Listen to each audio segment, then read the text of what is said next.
Go right away out to the first, and here's Scottie Scheffler, co-leader with Matt Fitzpatrick. And on a string, he's got it in there 6 feet for birdie. Using the ridges to perfection at one. At the third.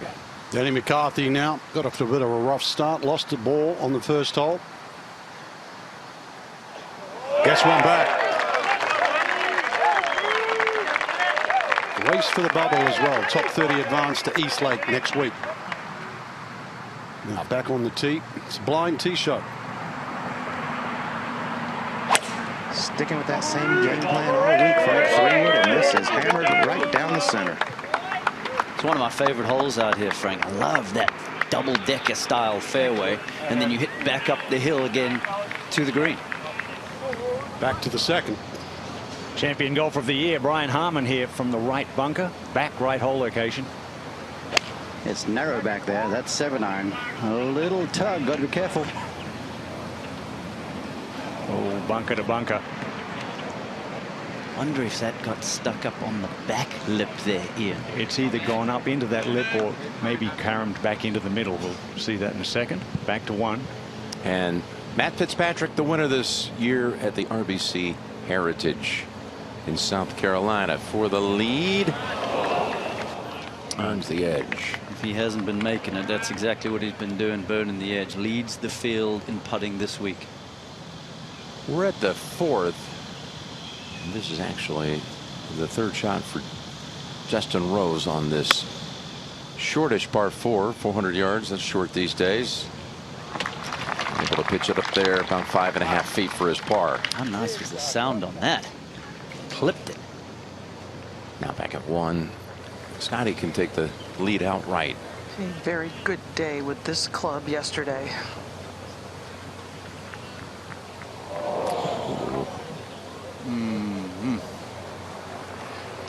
Hopefully that doesn't set the trend.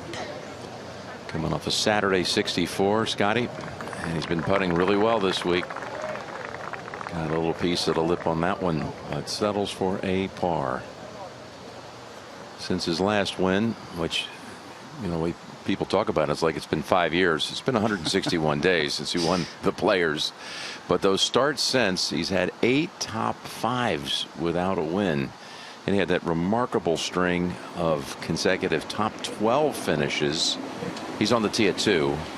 Dogleg right par 4. Sets up beautifully for his ball flight. It sure does. That started down the right, though. Did you get enough on it, Trevor, to carry those 3 bunkers? 300 plus to cover. Oh, just.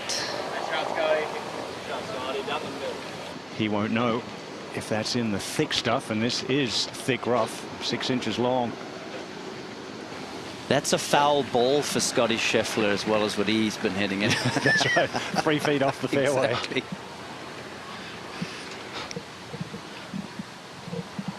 Well, this club has not been Matt Fitzpatrick's friend since he won at Hilton Head, but better.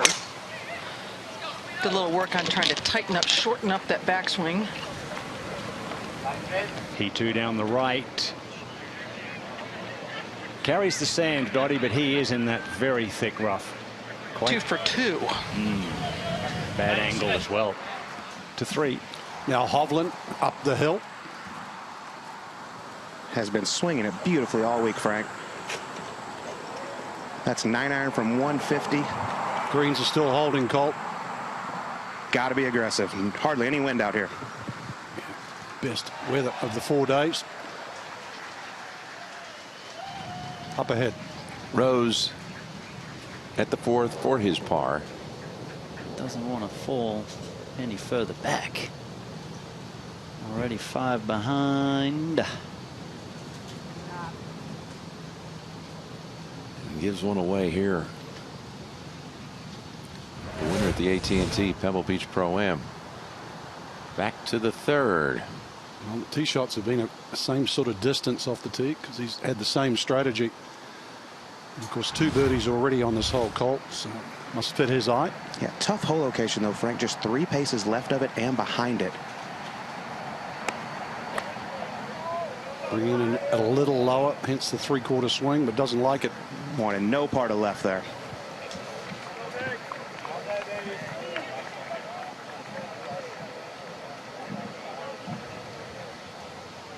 To 18. Well, John Rahm was first at the end of the regular season in the standings. Didn't play great at Memphis and still walked away in first position coming here. It's been another not so memorable week for him by his lofty standards. Past winner, in fact, on this course in 2020 in the BMW. And he made a 66-foot putt on this very green. From about here? Yeah. I think he knows how this one goes. Yeah, this has been his best round so far for the week. It's a big left to righter. Finally found a little mojo on the greens here in the final round.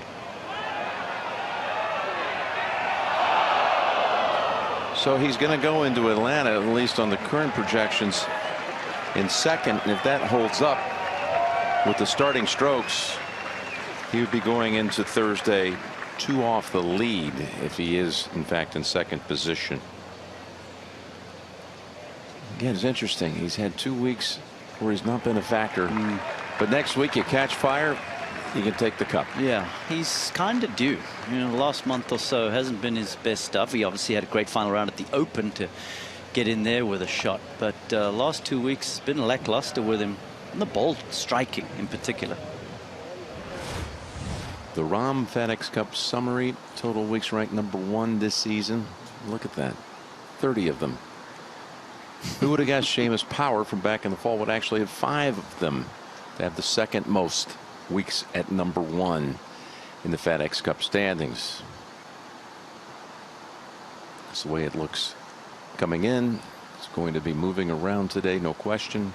As again, Rahm is projected 2, Scheffler projected 1, but that could all change for both of them as we go back out to the play at the second. And just as you thought, Trevor, he's played that very well considering the stance.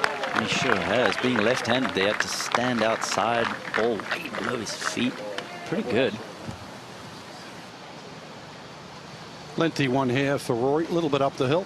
And Frank, we've been talking about how good his putting stroke looks. He's just been misreading a lot of them. Are you surprised at all he hasn't tried aim point? Yeah, or at least Harry, because a lot of the caddies out here are doing the aim point for the players. Now, Spieth here at 16, fresh off birdies at 13 and 15. To be right on the bubble. Good tee shot here. Remember his good friend Justin Thomas 2 weeks ago at Wyndham finished 71st. Did not advance to 2. This for par. Downhill, little left to right. Go down. What a save for Harman. He is first team all grit. That ball was partially plugged in the bunker too, Frenchie. Bunker to bunker. Wonderful up and down, 14 feet for par. Now, what did Viktor learn from Rory? Well, he's a guy that does use the aim point method. Uphill, moving a little bit to his left. Oh, yes, sir. The aim was good. Hovland is now just a single shot back from Scheffler and Fitzpatrick.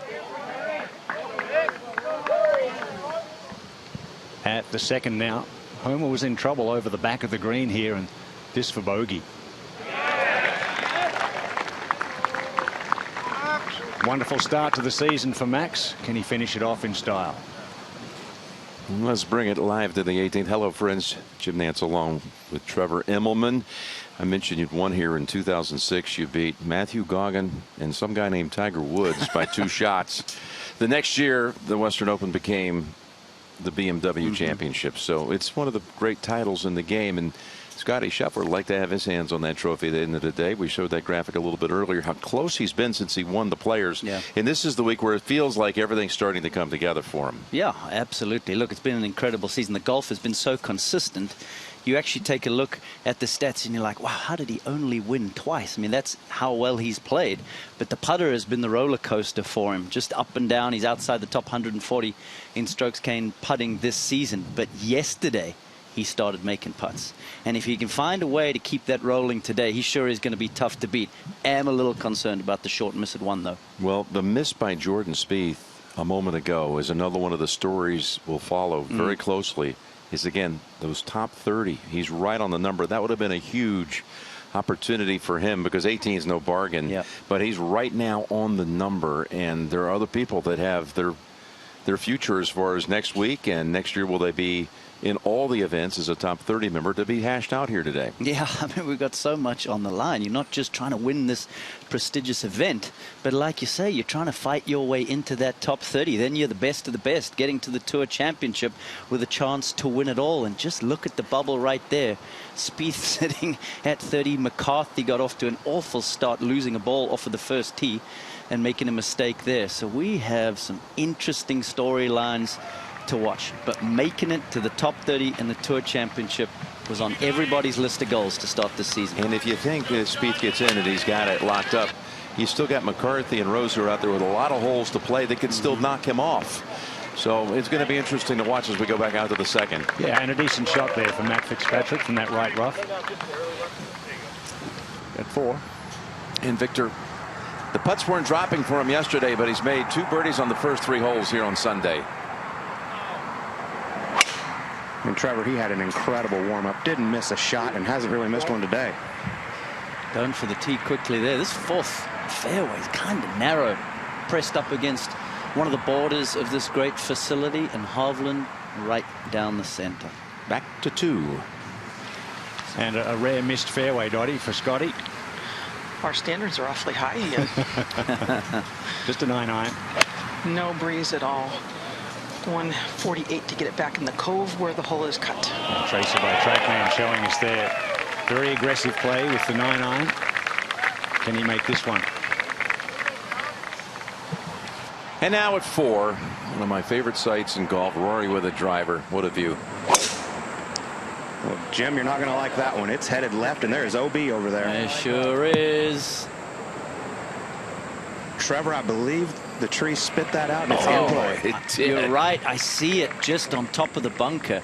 What a huge break for McIlroy. That may be something to remember in a couple hours.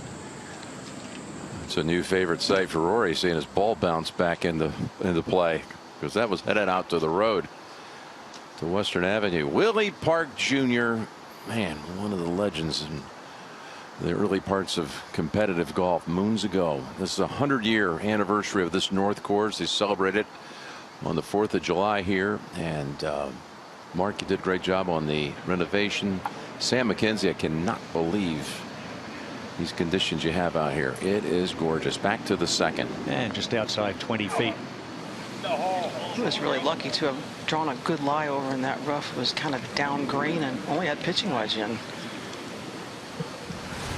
Just a little left for the par. Projected rank with a win up to 4 from 40th. Started not even in discussion really as a bubble boy when you're that far out of the top 30. But with a win, that's where he gets to. And he heads to Atlanta. Quadruple points, of course, in the playoffs. Normally 500 points for a win in regular season events. 2,000 in the playoffs. Pretty makeable right here, Dottie. Very much so, just off the hole right.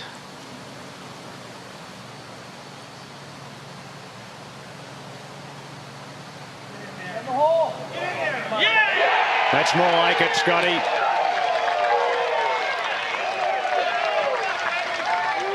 Scheffler takes the outright lead at 12 under. And a very pro Scottie gallery. Yes, he has become a real fan favorite. His nonchalant demeanor, always a smile. He's a champion.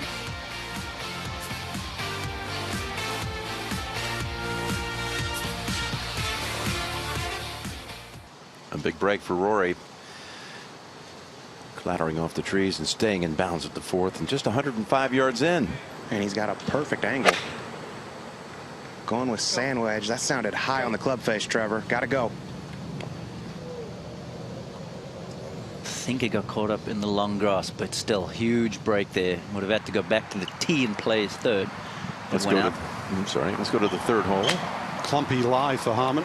It was horrid down there. That was 8-iron. Could barely move it 120 yards, Frank. At least there's a lot of green, but We go to 5. And Justin Rose here at the short par 4. Another hole location sort of tucked over there on the very edge of the green. Tricky position. Very subtle, these greens. Got to be a good green reader here, Frank. Certainly do, and a good iron player. As we see Homer's second. Aggressive tee shot down the right. Beautiful angle, and that's 9-iron. Oh, really took the pole out. It's just one bad hole really yesterday. Homer. Now top of the hill at 3. Elevated tee shots, Dottie. You have to pick a target. Just aim aimlessly down there into the clouds. 250 gets you onto the bottom deck of this, so that's no problem for these players. It's into a little bit of breeze, but another tee shot that sets up really well for Scottie's fade. Pick that second tree that intrudes out there. A little bit of cut, and it should be just fine. Marshals like it, and there's plenty of reason to like it from our perspective as well. It's not just the accuracy, it's the power as well. I mean, he cruises up there in the high 170s, early 180 ball speed. It's an impressive thing to watch. And he's got a little bit more in the tank too when he wants it. He does hit a high little turnover. Now Fitzpatrick.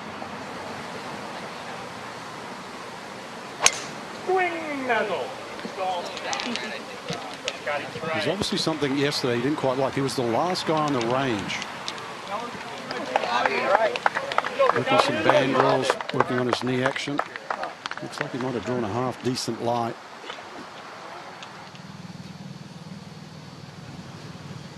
Here's Viktor Hovland. Hasn't missed a shot so far. 2 under through his first 3. Just a lob wedge from 97 yards, and wow, have not seen many bounce that hard this week. Yeah, first time this week we've seen one skip forward like that. Jacksonville State. It's not in Florida. It's in Alabama. And it's the alma mater of a Masters champion, Danny Willett. Here at 18 is Grillo. I learn something from you every day. Yes. That's why I love sitting next to you. That's from seeing Jacksonville State in the NCAA basketball tournament a couple times. It's a good school. Here's the third. You can barely see his shoes or the ball. 3 terrible lies in 2 holes. And that's come out way too hot. Oh, that can be tricky, even though it's short. It's one of those half in, half out lies. 4. Here's Roy's third. And Trevor, this short game's kind of kept him in it this week. Yeah, second in scrambling for the week. He has hit some beautiful shots around the greens. Yeah, that another one there. Was a little lucky that he had the grain going with him. So a couple good breaks here at 4 for McIlroy. At 5. And Scheffler could do with a big day today as his position in the Ryder Cup standings. This from 20 feet at 5. Oh, that was a hole seeker right there. Third birdie of the day. Disappointing bogey at 3, but all of these points really count for his position. Now, Hatton, he's now the bubble boy. Holes cut just on that front right. There's a penalty area to the right. Could we please mic him up for these last 3 holes? I'd pay for extra for that. You might have to go to a pay channel to hear what he says. The first player, by the way, to ace the 16th will win a brand new fully electric BMW i5 sedan, and his caddy will get one as well. And since all proceeds from the BMW benefit deserving young caddies through the Evans Scholars Foundation, it's only fitting that when a player wins a new car, so does his caddy. Yeah. Here's Hovland at the 4th. I like to go with putter, and I don't think he can get this high enough. That fringe just kicked it so hard. That was really cool. He took it up right against that longer cut, like when you're bowling and you put the bumpers up. Bowling with the bumpers up? Nobody uses the bumpers these days. Harmon could use the bumper here, though. Oh, Frank, that's tasty. Was rehearsing these little wristy chip shots, and that was a very nice touch. See how delicately he played that. 18. Emiliano back here at 18.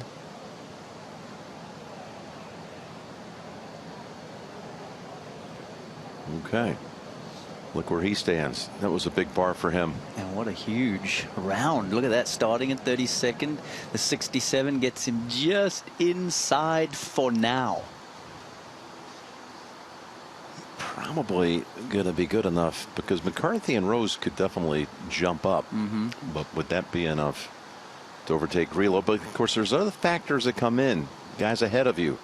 And again, the point disbursement for everybody. It affects everyone. But he needed par there. We know that. Let's get to the third. After the great second shot, chance for birdie. Homer makes it.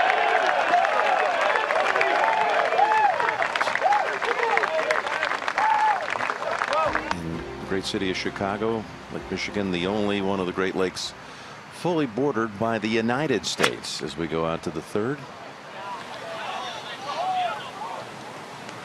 His 9-iron from not nearly as good a lie as he had at the second. All three misses off the tee to the right. Something to keep an eye on as the day unfolds.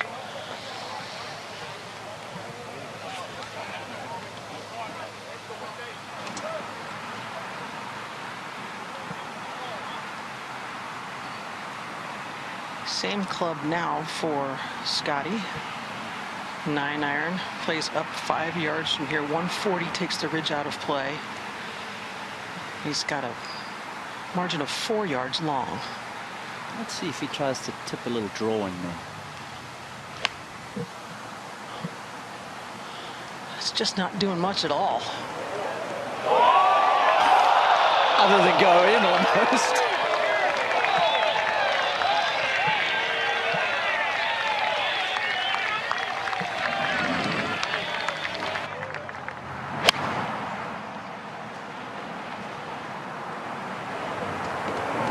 This.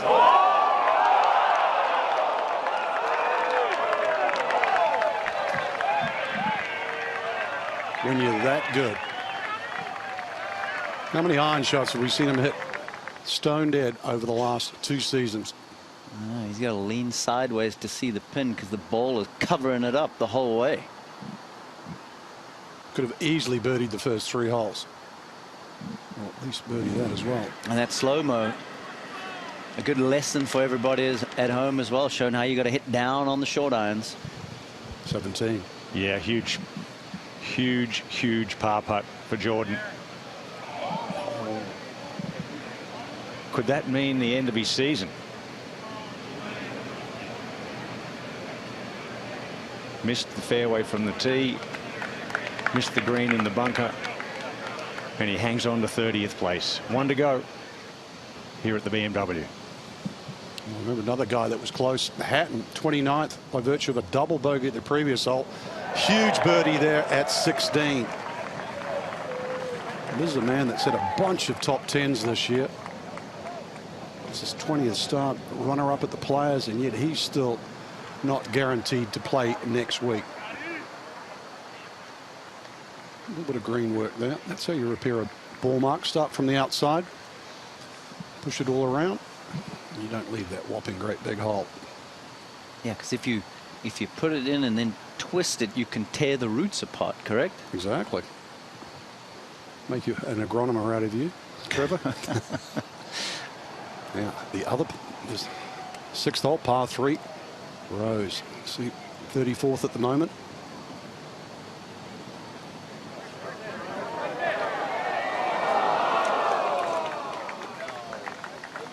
Past FedEx Cup champion. He knows what it's like to be at Eastlake.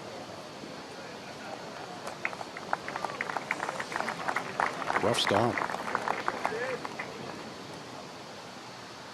So many greens around here. Great spectator viewing. Some of the old courses closer to greens and tees. See a lot of golf in a short space.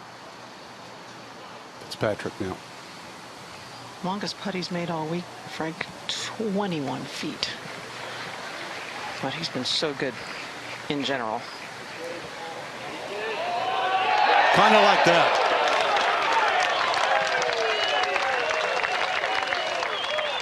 Ready. Could have been a 2-shot lead for Scheffler. He knew that. It's got a really good feel about it today. Sun's out, temperature's where it should be. Not too much wind.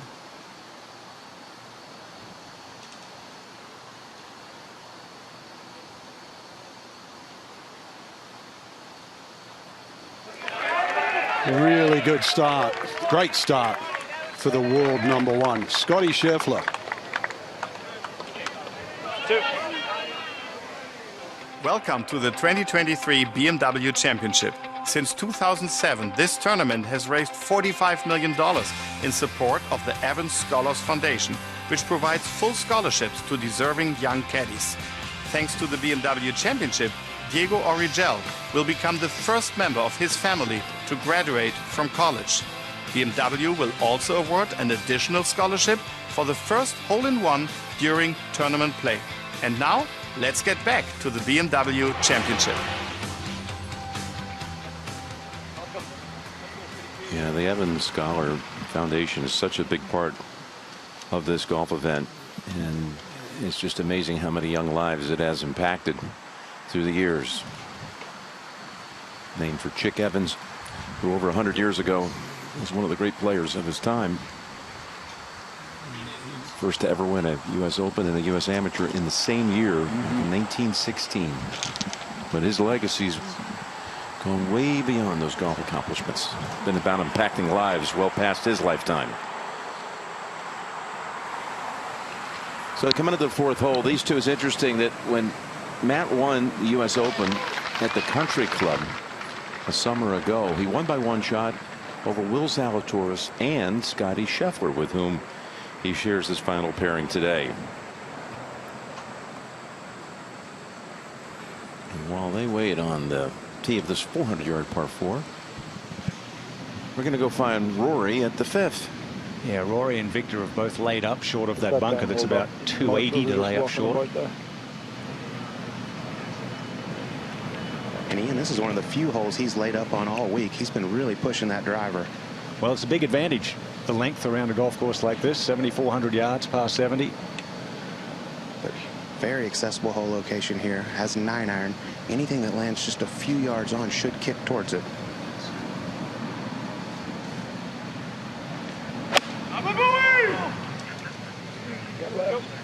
Oh, he's leaning, lost a little right. Not much right. Right on line. 15 feet for birdie for McIlroy. Here's Harman at the 4th. Finally found a fairway inside of 100 yards. Should be green light with a wedge in hand for this man. Here it comes.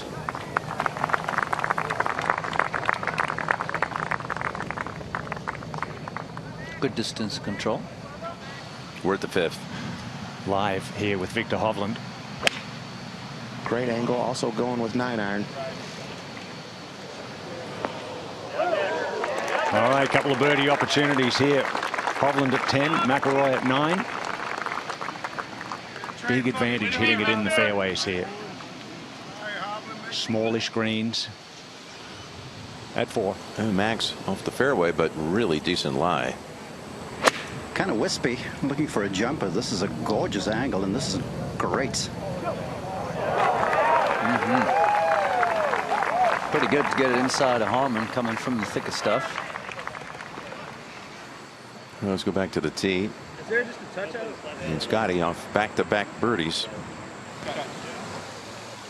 Very casual conversation between the two players here while they've been waiting. It's, I think, a comfortable pairing. One you might see in the Ryder Cup.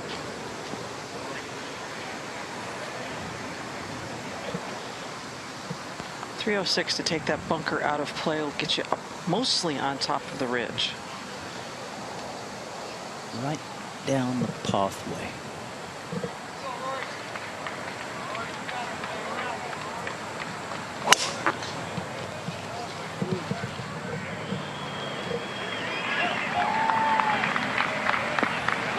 Well, that's what you want.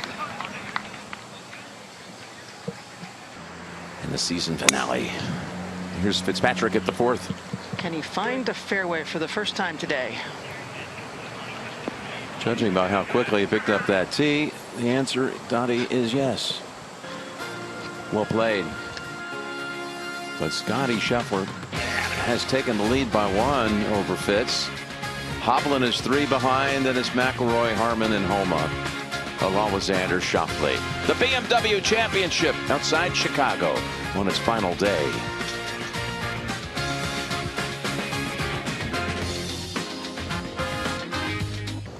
back at the fourth, and Harman's over a birdie putt.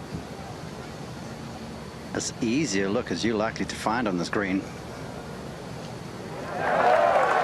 It's getting pretty automatic on those. He sure is. And a nice bounce back. He just keeps coming, doesn't he? Yeah. At 5. All right, can he start doing something special like Scottie Scheffler up in the lead? 25 feet. He told me he's made nothing all week, and I told him it's just backing through. And that was, in fact, the longest of the week for McIlroy. Backing through indeed, Colt. Keep it simple. Today is gonna be fun. It sure is. We've got a couple of ultimate driving machines up there with a chance to win the BMW. Rory McIlroy moves to 10 under par. Back at 4. And we'll see if Homa can make birdie on top of Harman.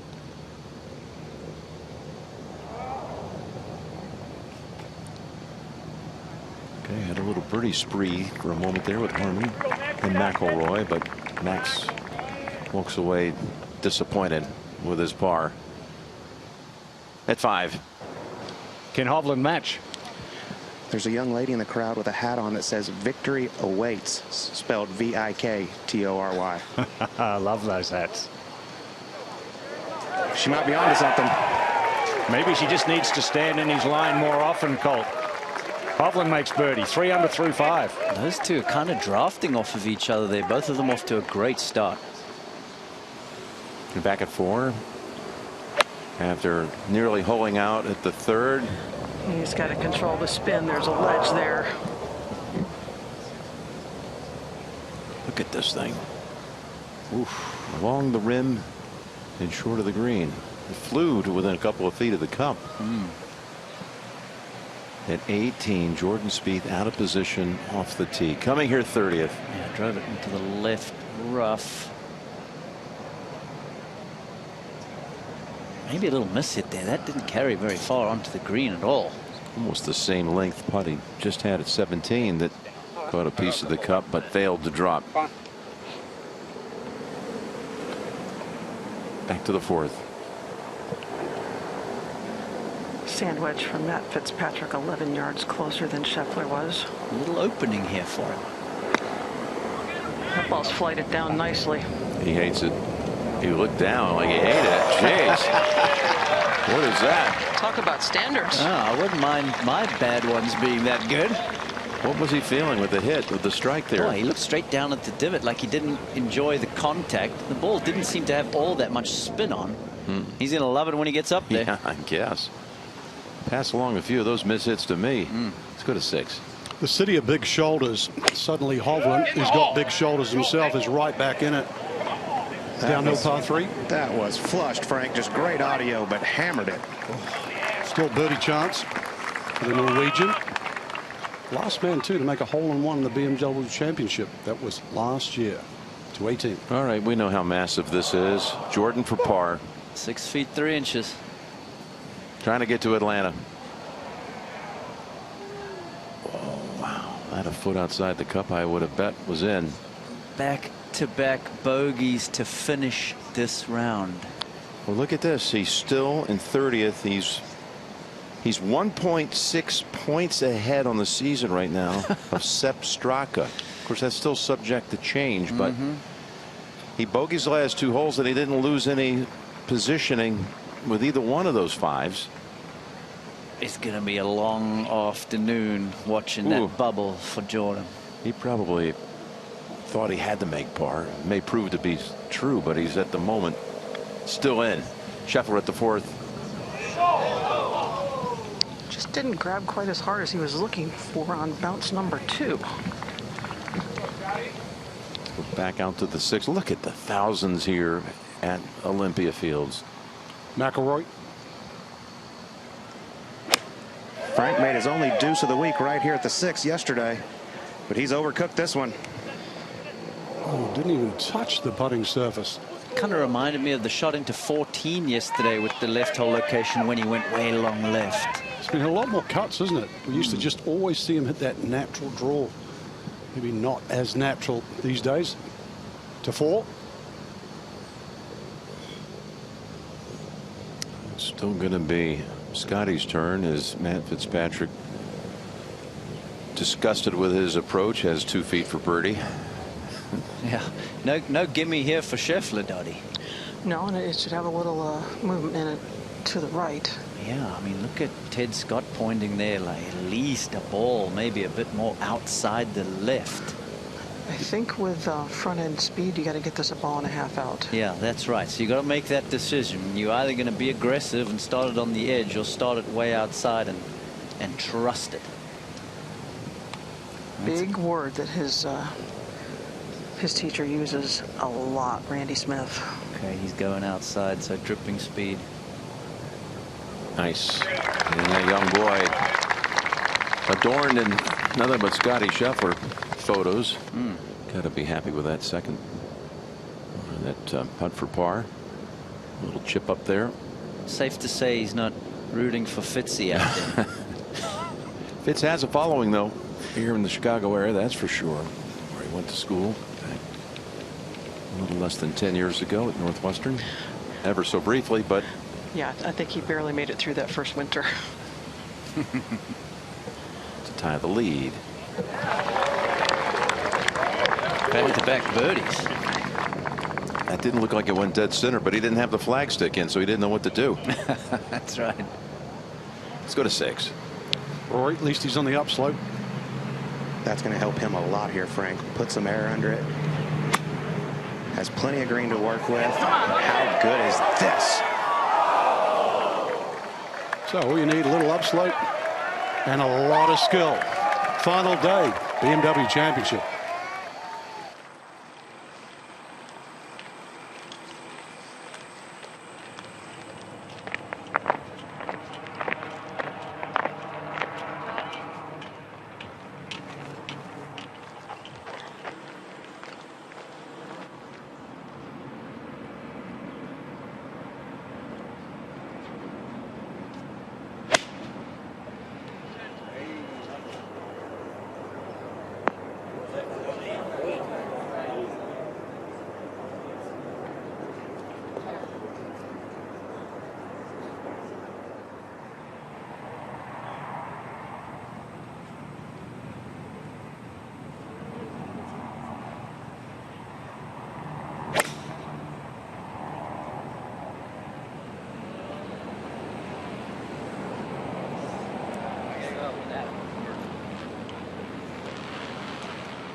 I'm putting this so far back in my stance, I can't imagine this goes outside. Okay, so this club eliminates that?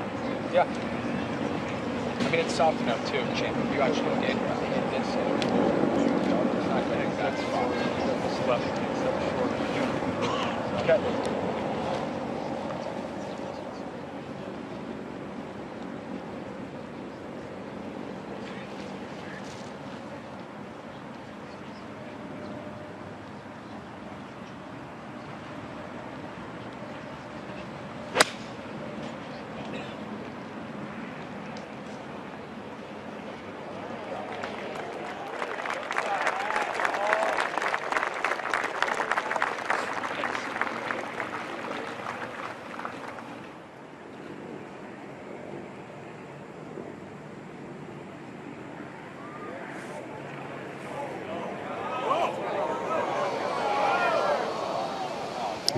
Hovland.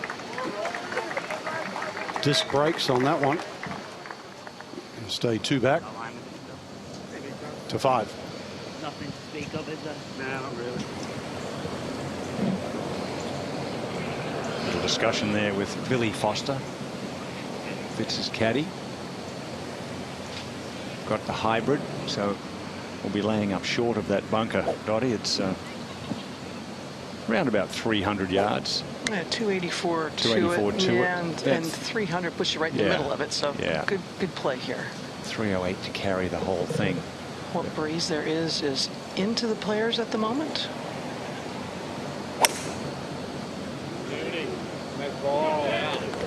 He likes it. The crowd likes it.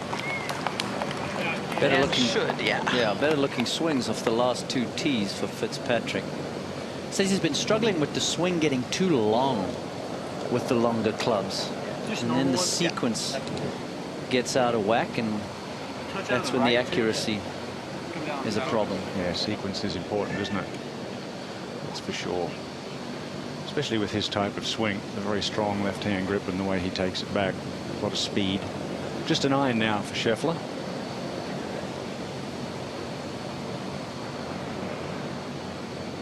Straight at our tower. Cool view right here. Wonderful golf course.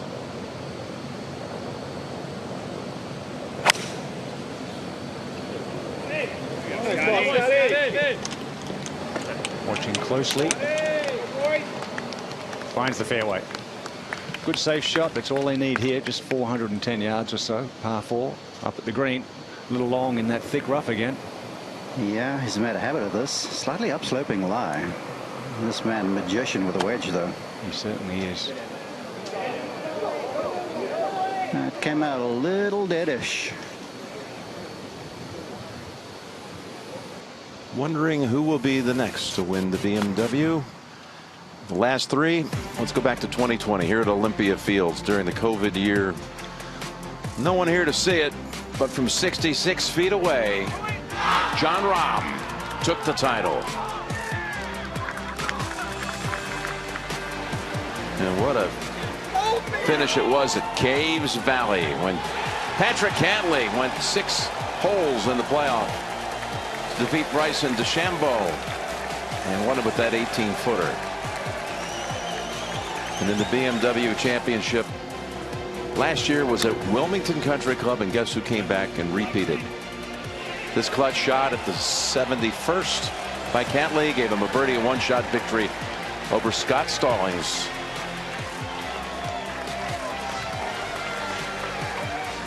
Yeah, he had his hands full, did he? Not the same thing for Patrick this week, tied for 20th at the moment. Let's go to 5. And it's a birdie for Max. All round good putt. Bomber moves to 10 under. That's a tie for 4th, 3 back. Good to see one drop down after the shortish miss at 4.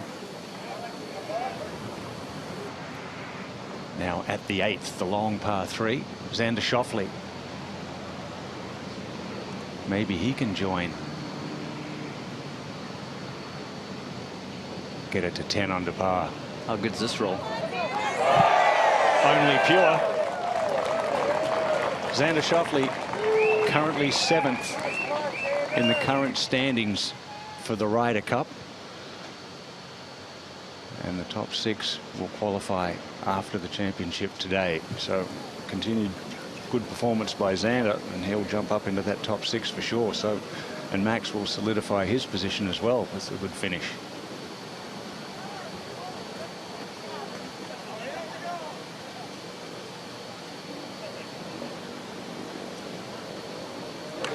Automatic. He's one putted his last 4 greens, Ian. He's putting beautifully like he did at the Open Championship, Mark. Wonderful around the greens, just a gritty competitor.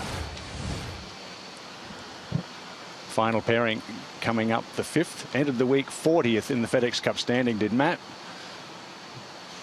And all in the months of February, March and April. 6 career wins, Scottie Scheffler, including the Masters last year. What an amazing couple of years it's been for the world #1. You talk about Scheffler's 6 wins there. The last 3 pairings today have a combined 45 PGA Tour wins. Thank you, Rory. 24, of course, for Rory. Right, he's got half of them.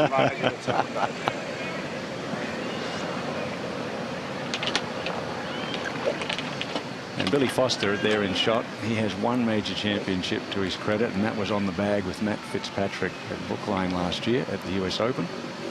That's almost hard to believe with as many great bags as Billy's had over the years. Yeah. Top guy, very popular.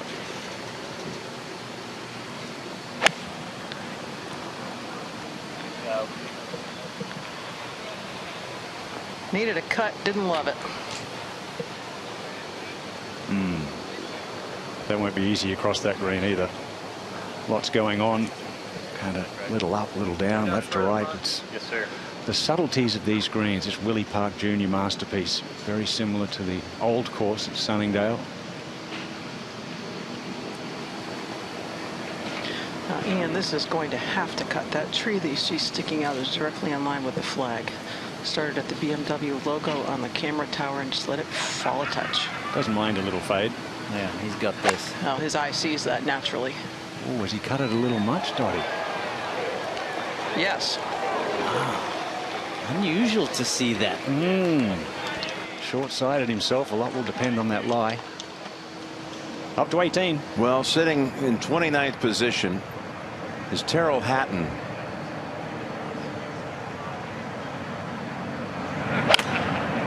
Oh my goodness. Oh, he's caught the edge there. He's just bogeyed 17 as well.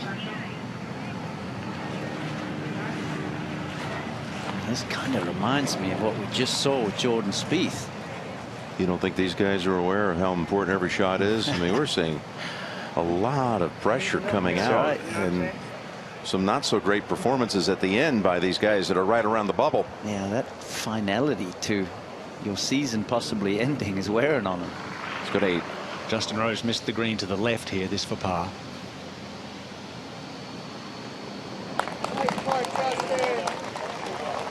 Rose 2 over today, back at 5 under.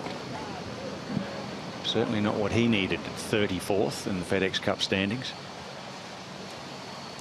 Out 6th, plays a little downhill. Touch of breeze helping for Homer.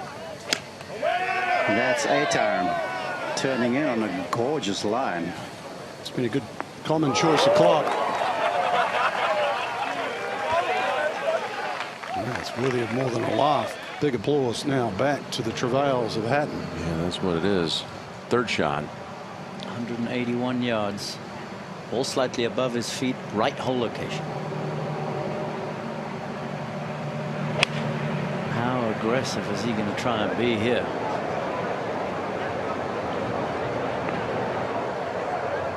It's a good shot. We saw how Jordan wasn't hurt with a bogey, and we're hearing that if Hatton, as of right now, makes a 5, that's just 2 putts away, he would still stay in 29th. Still, again, subject to change. So we go back out to the 5th. Sometimes it's the hardest shot, I find, when you've only got to fly the ball a yard or two, but you're in this thick, juicy rough, and you've got to swing quite firm. It is a professional stab and roll. And all of the grass is growing right into the golf ball, but it's found a little space about the size of a driver head. Yeah. That's reasonably uniform. Yeah, that's what you do. Just go to a spot where the grass is laying the same and try and get a feel for the club head through the turf. Yeah. I would go here. I would always go long and no wrists. I didn't go the wristy shot with a stab, but that's what he's done. Just a hard shot. 9 of 10 this week scrambling. Can he make it 10 of 11? Now Harmon, can he hit a little left-handed cut in here? He has that shot. Not his preferred one. That's trying to cut, Frank. Looks like he's taking it over the bunker. Misjudged the carry. Oh, for club 2 short. That was 7-iron. It's the beauty of the downhill par 3s. Back to 5. We're our final pairing. Long birdie putt here for Matt Fitzpatrick. Generally uphill. Get some early right signal in it. Didn't come in very good form, did he, Dottie? Considering the season he'd had leading up.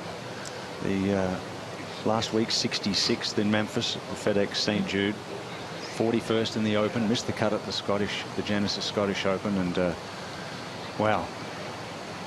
Yeah, as he said, he was driving the golf ball like his caddy Billy Foster. Yeah, after the round yesterday, he actually told Amanda. This time last week, he told his coach that he didn't really want to play here because he was driving the ball so badly. And then they found a little something, and here he is, tied for the lead. Yeah, exactly right. And a lovely putt there, too, just a tap in left. Good lie here at 6 for Harmon. Ball is slightly below his feet. Really crouched down from the hips. Watch the speed through contact. Watch the shot. Magical. He was perfect this week from the sand. Up and down each and every time. To 7. And here's McIlroy at the 7th. got a tree right in front of him. Has to play it a little bit out to the right. Dangerous hole location here. Yeah, he was pretty much blocked out, Trevor. Yeah, smart play there to the middle. Check here as we pan out. It is pushed all the way into that back corner. At 18, here's Hatton for par. 14 feet 6 inches.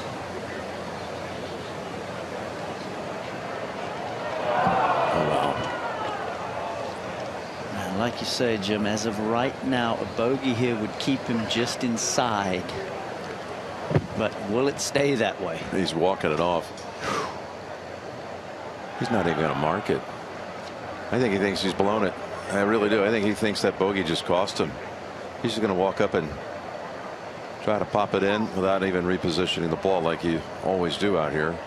That's a 5, and he doesn't realize it, but he's still in as of this moment. Just like Spieth. Look at that finish. Double bogey, birdie, bogey, bogey. Talk about a roller coaster. Talk about the pressure. The double and 2 bogeys on the last 4 holes, and he thinks he's out. He does. He's the Aon Risk Reward Challenge champion of the season. He needs to look at some of these analytics right now. Somebody get out there and tell Tyrrell he's still okay right now. Yeah. Back to 5. 8 feet for par. Another opportunity to trust it and gets it done. Beautifully done. That was hard work, but wonderful touch. Now 6 home up. Ball should break to his right. Chance to get within 2. Frank, prior to the round, he spent a good 20 minutes calibrating the aim point reads all by himself on the putting green. So you get the sense that he might not be that comfortable with the reads. Yeah, keep an eye on that. Now 16. Ricky Fowler to get to 4 under. Downhill par 3. Ton of people following him around.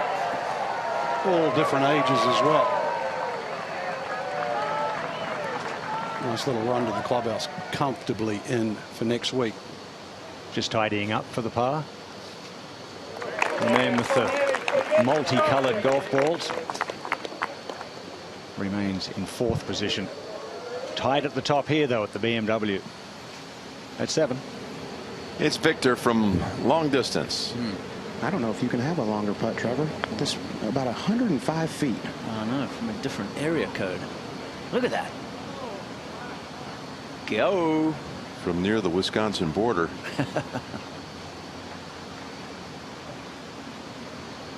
Well, he got it halfway there. You don't see him come up that far short out here that often. Final round of the BMW Championship at Olympia Fields, top of the hour. I know a lot of folks are just joining in. It's going to be an exciting afternoon. It already has been, as we sort out the final 30 players to make it to the Tour Championship. It's a place with so much history in its 100 years. We've had winners here like Walter Hagen, Johnny Farrell won the 28 U.S. Open here. Jack Nicklaus won an event here. Jim Furyk won a U.S. Open. Bryson DeChambeau won a U.S. Am. John Rahm won the BMW here 3 years back. Who will it be today as we go out to the 6th? Well, Fitzpatrick's played the par 3s and the par 5s better than Scheffler. It's 4 under for the par 3s this week. That's an 8-iron that needs to turn over a touch to get back in that corner. It turned over beautifully.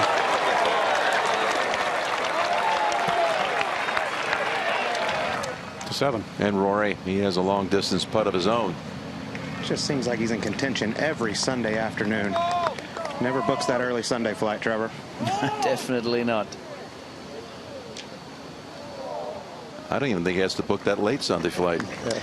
I used to be home before the TV coverage started. That's right. I think the plane is waiting for him. That's it. That's it. Beautiful build out here around the 6. So many vantage points. Now Scheffler 10 under for the par 4s, but even for the par 3s this week. Same club there. Higher. There's a little draw. Well, he's got them all. And not quite closer. They're throwing darts here. Final round. We're in Chicago. We're putting it in drive. We're at the BMW Championship.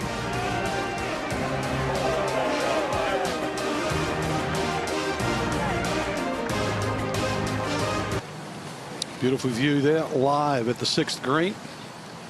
Olympia Fields Country Club. Been here for 100 years. This golf course. Many a great championship. Now, the current world #1 has a chance to get to 14 under. He's left this in a fairly simple place. I think they're going to struggle to find a lot of movement in it. It is uphill. Chance to get a little separation, too, on the rest of the field. Hovland currently 2 back. I think he actually has a simpler putt than Matt Fitzpatrick has. How many holes has he gone 1 putts in a row here? I remember 2, 3 hit it in there close, 4 he got it up and down, 5 he got it up and down. So he's on a nice run here with the flat stick, Duddy. And remember, this is still a pretty new addition for him. Yeah.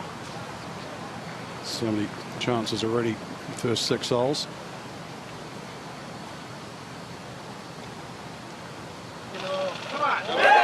Keeps taking advantage of it. His average approach shot's less than 14 feet first 6 holes. That's throwing darts. 7. And Viktor Hovland woefully short with his first putt. This for par. Still a good 20 feet left.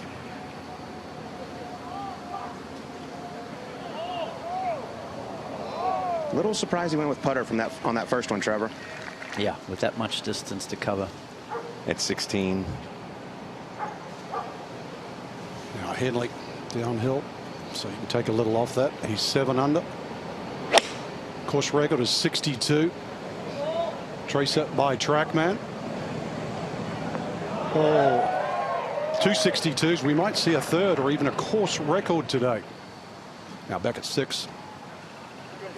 Fitzpatrick. Now the separation. 4 shots in front.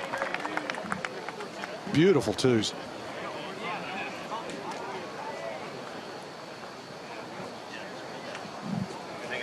Now closest to the flag. 3'6". We got last year's Open champion and last year's Masters champion. Frank here at A-Team. I'm pleased to be joined by Ilka Horstmeyer, who's a board of management member for BMW, and you guys have such a great stake in the game of golf. Ilka, we've enjoyed being with you this week, and I know you personally love golf, and the company does too. Why has it been such a great fit for BMW to be involved in the game of golf like this great BMW Championship? Thanks, Jim. It's a pleasure to be back here in Chicago. I think Chicago, the BMW Championship is rooted here in Chicago. And since 2020, when we had the championship here in Chicago without any live audience, I think it's good to be back here and have this great audience here with all our partners, PGA TOUR, Western Golf Association, and of course all these volunteers here, these great volunteers here at Olympia Fields Country Club. It's a great event. And why is BMW doing it? It's very simple. Professional golf is a fantastic platform for us to engage with our customers and to deliver really a perfect setup for our players and the fans, and of course display all over our new cars and innovations.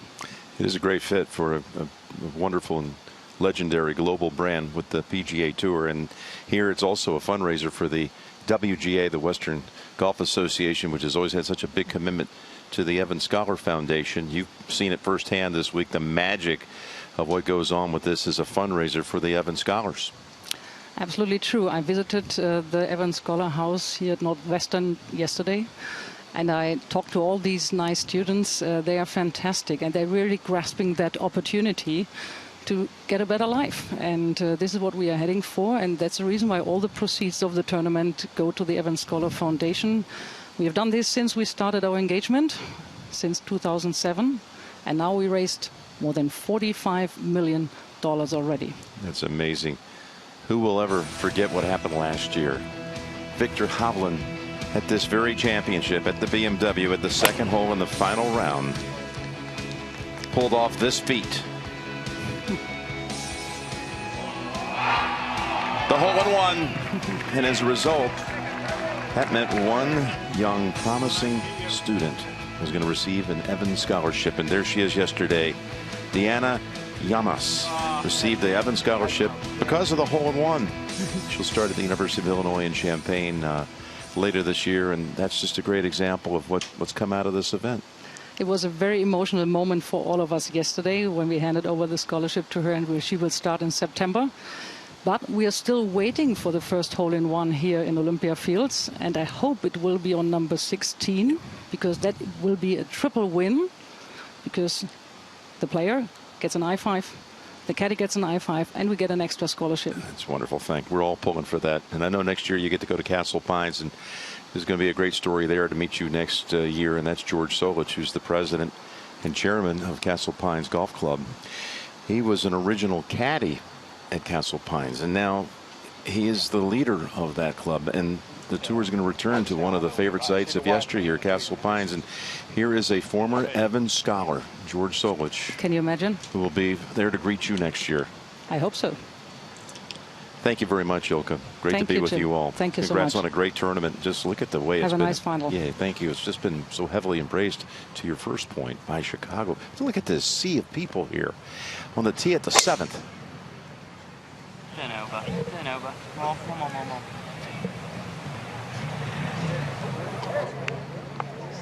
Oh, they carried it. Wow, that disappeared. Toddy? Play it straight across. Did indeed in that rough. 6 inches. Rory knocked it on here on the par 3 8th hole. He's got 40 feet for birdie. Get to 11 under. Playing 2, 3, 4 today and hit 5-iron. Just carried that right front bunker, but yeah, it's a pretty good hit. Heat index is around 100 today, though, with the balls going far at 7. It's toasty. It's not Memphis hot, but it's warm enough. And here is Scottie Scheffler. We got Fitzpatrick right rough, and Scottie's heading left.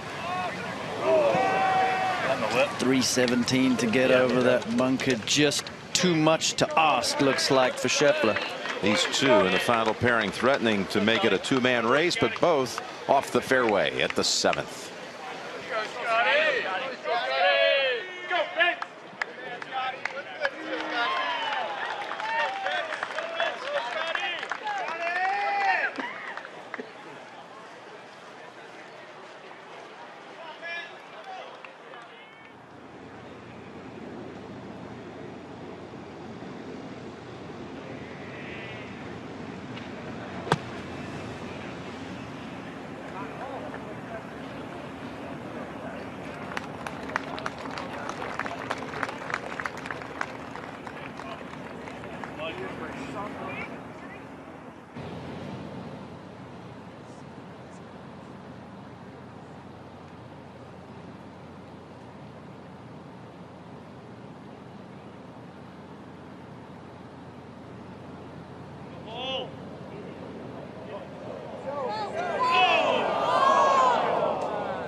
We're at the 7th with Harmon 10.5 feet away for his par. These are the ones he's been making so matter-of-factly. Gee whiz. It's a common refrain. This game's held together with duct tape and bubble gum, but he's hanging around. Well, those putts are going in the hole could be half the size. He would still be making them. Right in the middle. At 18, Colin Morikawa has this for birdie. Comes here 24th in the standings. Projections.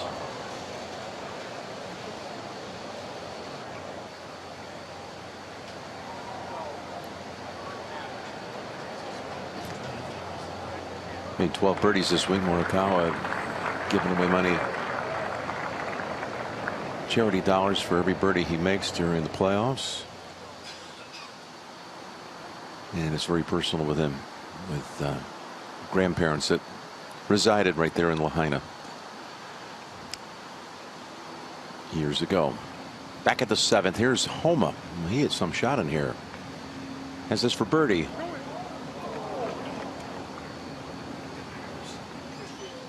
Meanwhile, at 9, Denny McCarthy.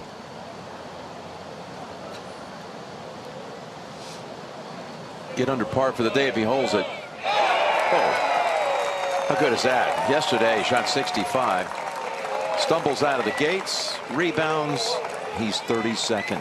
He's one of those players that can affect Spieth and Hatton. And breathing down their neck with 9 to play. Let's go back out to 7.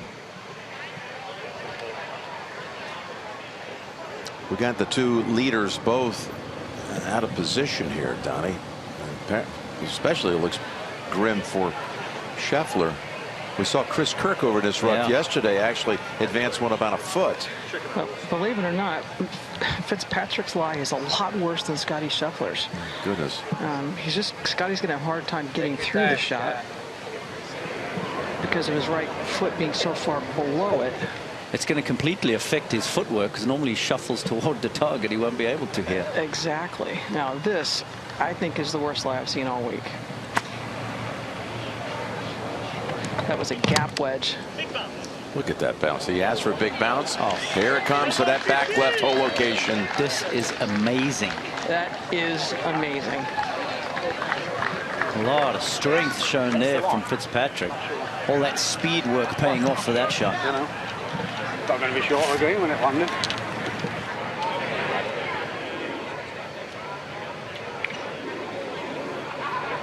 Scottie's got the pitching wedge in his hand, gripped right down to try to get what control he can on it. But yeah, watch his footwork.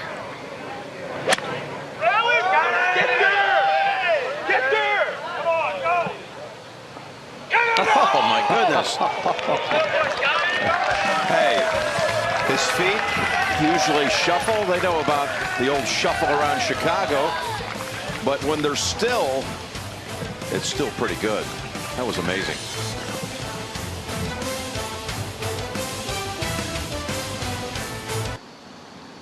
We're at the 7th. And Matt Fitzpatrick, we were dazzled by his second, and then Scheffler comes along and tops that. Here's the putt for birdie. Not dissimilar to the putt he had back at 5, and a pretty similar result. Never imagined this result with Scheffler's second, Dottie. Yeah, he's just got so many tools in that toolkit. He has an unbelievable connection with the club face and being able to point that thing exactly where he wants it. I seem to recall when he won Phoenix for the first time, he had a shot like that on the 18th hole to the right around that fairway bunker and pulled it off too. And made the putt to win. Yep. Well, he's had 7 putts in the first 6 holes.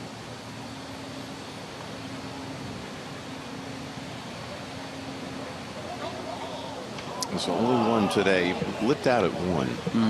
It's the only putt that he really never threatened. Everything else is going in. Yeah, that was a push. Not much break there, and that was started outside the hole.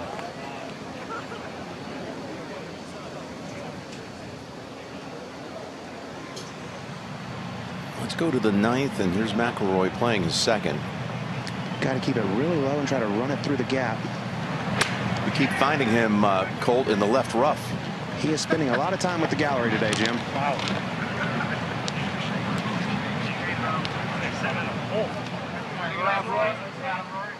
You need some time there to understand Gale Sayers and Dick Buckets and Walter Payton and Mike Ditka and Ernie Banks and Michael Jordan. And on and on. Here's the 3rd for McIlroy, the 9th. Trying to somehow salvage a par, but he's going to have a lot of work left.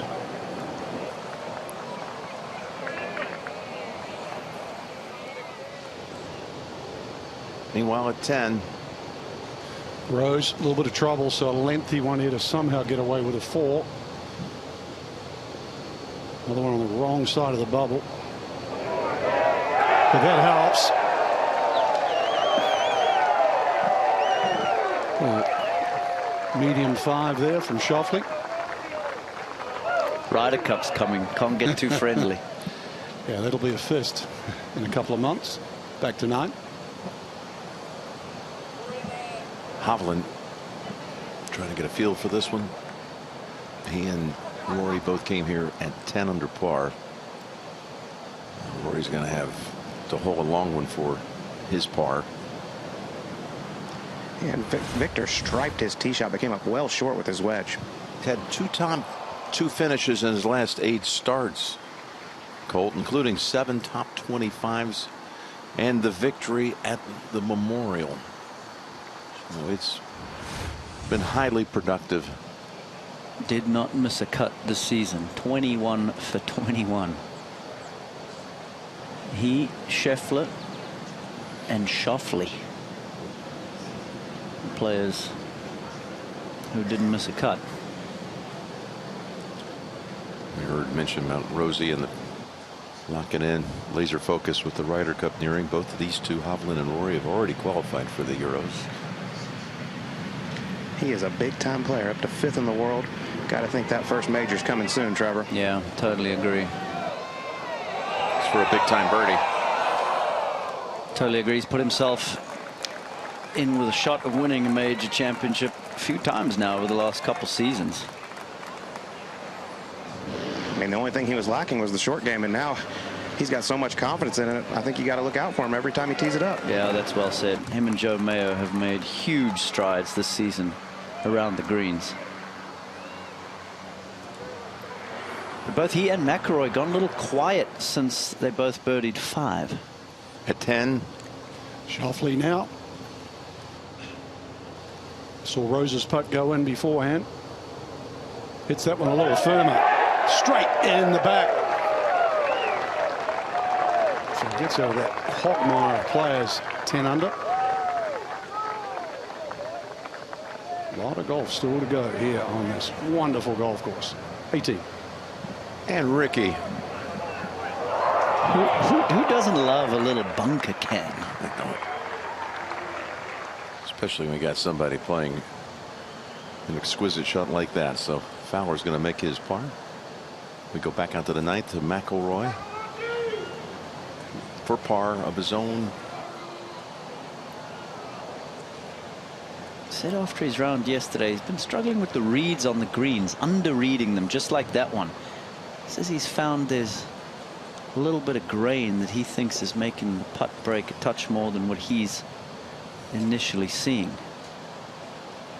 Well, Trevor, I've followed him all 4 days, and I'm going to have to agree with him. I've never seen him miss so many putts low. Yeah. Think back to the 18th yesterday. Same thing. It's a bogey 5 to close out the front. He's 5 off the lead. And that bogey also drops him back into 7th position. Let's go to the 8th live. The difficult par 3. Only seen 11 birdies all week here at the 8th. And a very creative hole location today. That's 5-iron for Matt. Gonna catch a piece. Oof. That was a mishit. I think that was a big ask too. That barely covered that cross bunker there. Yeah, 234 yards. Yeah, Scottie Scheffler's got 4-iron in his hand. I think that was a really big ask. Hit the green all 3 days. 3-putt, the only 3-putt of the week back in the first round. Tough hole location to get close to. You got that little false front at about 2.5 steps, and the flag's only cut on 5. Has hit it inside 10 feet 5 times today through 7 holes. And the scary thing is that that's not an abnormality. 4-iron for Scottie, and it's another great shot. His proximity for the first 8 holes must be around 12 feet. He's hit it so close so often. That's unheard of. He's like a machine. At 15 in 33rd position. My goodness. You could jump 3 people and get into 30th if you hole it. It's a sidewinder for Thigala. Keep going.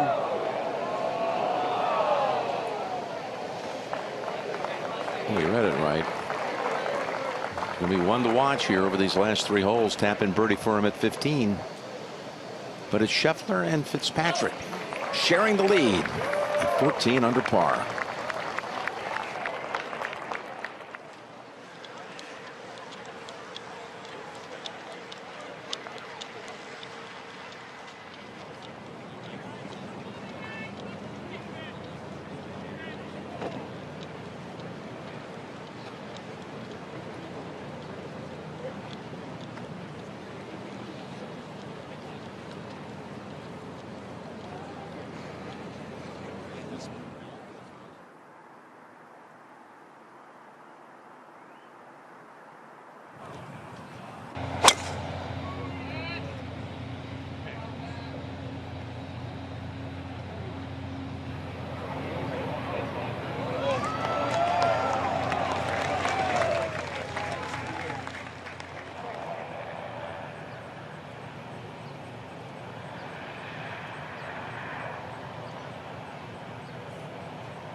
Well, Xander Schauffele's having an unbelievable round.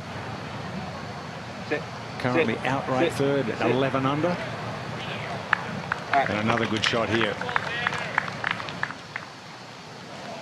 4 under par through 10. Going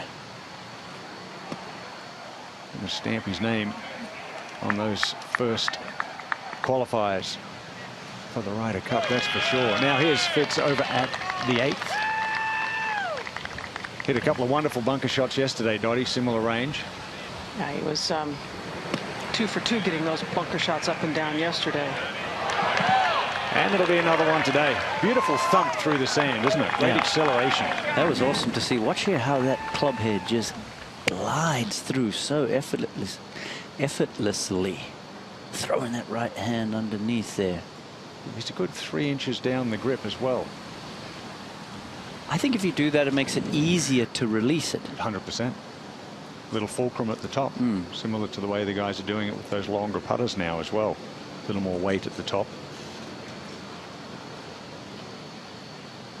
Scottie's proximity to the hole for the first 8 holes is just around 13 feet, which is just amazing. That's half of what a normal good round would be. And Dottie, he hit the right club there, obviously. He hit 4 iron. It was a big ask for 5 for Matt. I think so. They're going to let the players play off the 11th tee. Right next door, Sam Burns and Denny McCarthy. Scottie will have a putt that goes slightly downhill. My first look made me think it could go to the right if it loses its speed. But what an opportunity for a hole of this length.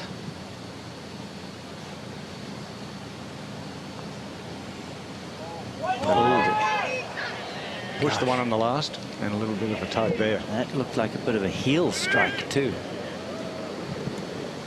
Thigala nearly eagled 15. Tries to hit some shots, all right, trying to carve it back to the flag. Oh, have a piece of that. Fascinating watch. He is. Tap in for the par for Matt Fitzpatrick. Really good up and down. Another wonderful bunker shot. He's just out here competing hard. He doesn't have all of his really good stuff, but he's 3 under par and just won't go away. Scottie, of course, he sort of reminds me a lot about VJ. When VJ won the FedEx Cup back in 2008, he won 3 times through the year, and he was #1 strokes gained tee to green, like Scottie is. He's 172nd in putting that year. Scottie's 146th in putting. Has won twice, and he's #1 in the world. Just a wonderful ball striker. And it just never seems to faze him when he hits a poor putt. Here's Harman at the 9th. Awkward. Ball well below his feet. That's a low flying 9-iron. That was truly awkward. Yeah, lost his balance and had to run into the bunker there. Actually did quite well. Sure did. Just playing from the rough too much. Let's go to 10. Man that leaves driving accuracy this week, Hovland. Back into a little bit of wind, and with these soft greens, Frank, I think you got to hit something in there low and try to skip it to this back hole location. It's a great golf swing. Just produces so many good shots. That was textbook right there. To 11. Can he make another and get to 12 under? Inch up the leaderboard a little closer to the leaders. No. Another one of those greens. Subtle breaks, difficult to read. 9. Now Homa also in the sand at the 9th. That's come out really well. Low, flighted and turning. We'll take that from down there, Trevor. These two are battling the ball striking right now. Yeah, that was a cool shot there, though, from under the lip. Hooking it around. To 10. Just the 4th fairway for McIlroy today. And just the 2nd one with driver. Rory trying to hit the same kind of shot Viktor Hovland did. Bring it in low. Well, it's good. Golf, it's good. 15 feet. Maybe up the hill. Green still soft. To 9. Here's a beautiful look at this hole where the fairway is pinched. That set of bunkers. We just saw the pairing ahead, both finding that 2nd bunker up ahead. And as forecast, the wind is now opposite of what they started the day with and opposite of what they had yesterday. Got a little help. 2 for 6 fairways, been missing to the right. Yeah, only hit 7 all day long yesterday. Oh, this one's hooking back. Settle. Okay. We know it's thick surrounding that bunker. That rough. The Goodyear blimp providing the aerial coverage for shots just like that. And providing coverage from the skies for CBS going back to the 1960s. And now Scottie.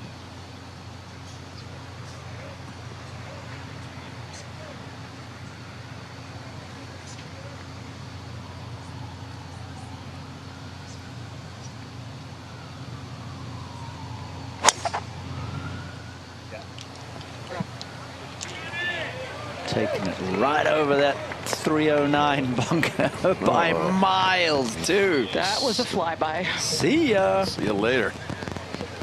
Wow. That was hammered. That might be the longest of the day on that hole. Let me check. Let's go to 10 first. Needs it to get to 11 under.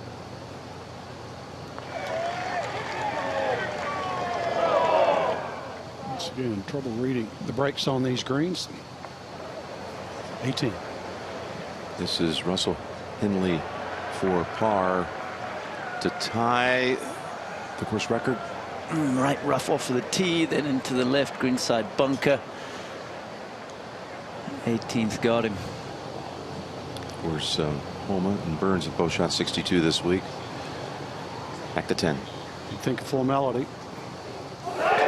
Pretty hard to play that hole better than that. We're back at the 9th, and here's Harman. He got relief from a sprinkler head. Way better lie. And really for him quite simple down the hill. Yeah, a little manufactured stance there. Come on. Trevor. This man's hit one green in regulation since we joined him, and he's even. Find a way to get it done. At 16. Sol's played easier today, but look, Thigala, 32nd, projected. So putts like that matter. Well, where does he get to? 29, just inside. Now that has to affect some of the other guys. Spieth, he's hanging around 30th. Edge of your seat stuff for the next couple hours. Tonight. Yeah, Spieth, Straka, Hatton. Here's Homa for birdie. And he dearly needs to find something. That's the first real putt he's hit with real authority this 9 holes. At 11. And speaking about putts that matter, if he can knock this one out, he would knock Jordan out by 0.1, and he's done it. So Danny McCarthy, who's never made it to the Tour Championship, he's into 28th, one ahead of Thigala. By how many points? 0.1. Look at that. Just amazing. Just to let you guys know, the 17th and 18th holes, the 2 hardest holes on the golf course today. I was going to say, as we watch Fitzpatrick, a long way to go before that settled. He really did a good job planning on that jumper. That was only a gap wedge, guys.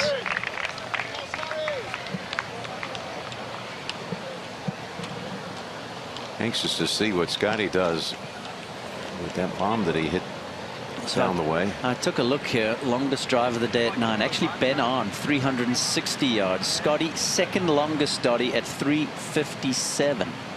I knew I heard him miss it a bit. So that would put 114 yards on this total number. Sandwich. Irons have been dialed all day. Only a little blip at 4 and 5.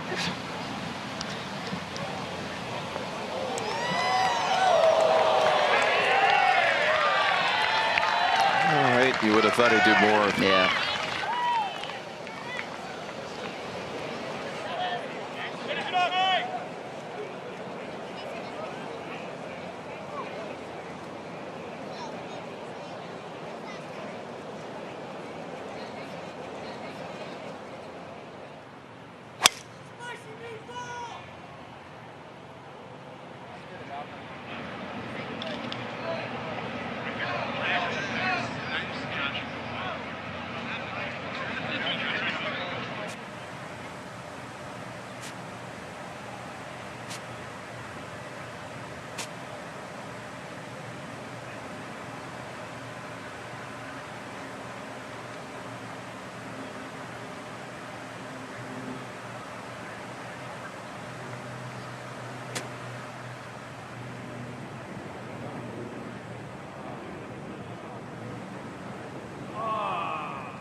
Nope.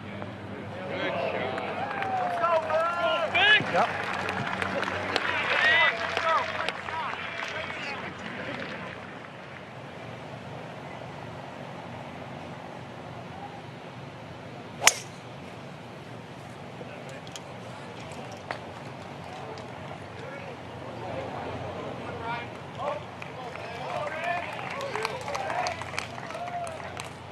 See ya. Picking up all one of these antennas.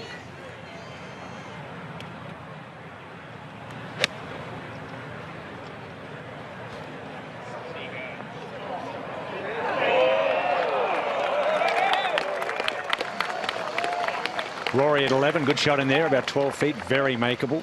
Saw Sam Burns make one from there just before. Now live over to the 9th. All right, Fitz stepping in. 3 under on the side. Chance to take the lead outright. No stress in that setup whatsoever. Got to go left. There'll be some stress on this putt, though. Oh, yes, there will. And that's going to move pretty good. Yeah, McIlroy also left it short from down there. Clay is not seeing something. Yeah, it's a little steeper, and I think the turn eats up some speed.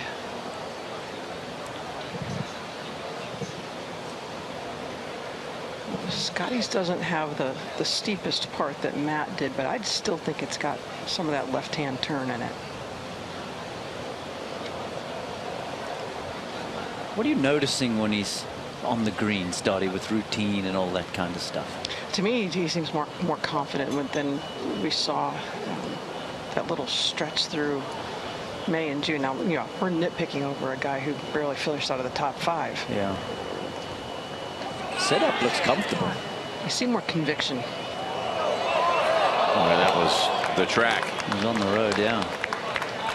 Every now and then it just seems like the handle gets a little high through impact, and then that's why it catches out the heel. The path pushes the path out. Pretty solid 9. Big Toddy. We saw this breaking a lot for Scotty at the end. Powered it through it. That is the first putt that he has missed inside of 10 feet this week. He was 51 for 51. I'm glad I didn't say that before he hit it. No, I would have blamed you. But my Twitter would have just been blown up. You're learning. it is his first 3-putt of the week. Surrenders the lead to Scheffler. 9 holes to play. And Scheffler hasn't made a bogey on the back 9 all week.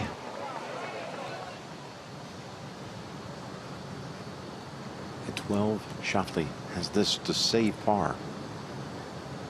And putting beautifully today. This one.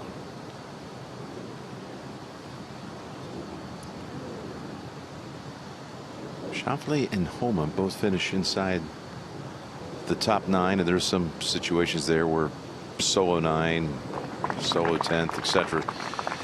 They would actually bump Brooks Koepka out of the automatic qualifying top 6 for the U.S. Ryder Cup team, for this being the final event to qualify. Let's get to 11. And this is a very similar putt to the one Denny McCarthy just holed. And Hovland follows him in. 12 under par, 2 back. Must be an easy putt there, Finchy. Yeah, if you get it in that front section of the green, Trevor, it's not too bad. But if you don't hit it in the fairway, it's hard to get it close there at 11. Now at 10, Harman well positioned. The last time he played from the fairway, Frank, was back on 4 and he made birdie. That's 8 iron now. Looking good. Forced it nicely to the back third of the green. Up ahead, 11. And Rory has just inside 9 feet. He's got to get something going, Ian. Can be really aggressive with this one up the hill. And once again, just absolutely confused. Went away from the front of the green, which is unusual on these greens. Nice little stretch here. 10th hole's playing even par, and then you get where the golf course starts to give an 11, 12, and 13 playing very simple. 14, 15, 16 also playing under par at the moment.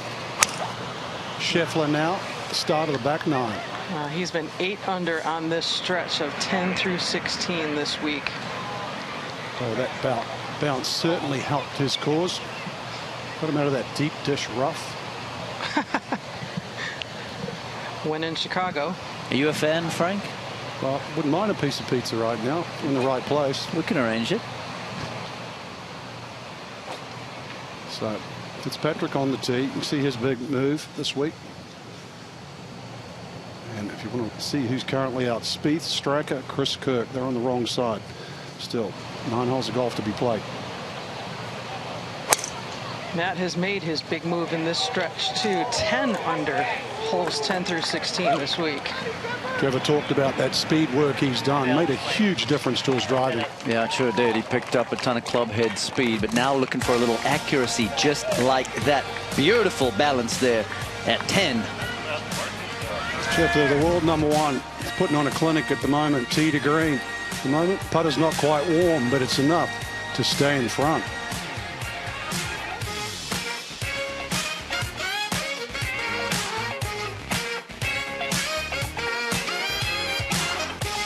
Back at 10, slight dog leg left, par 4, 450, and Mark to save par. He's been all over the lot. Left off the tee, bunkered on the right. This one up the hill, 4-4.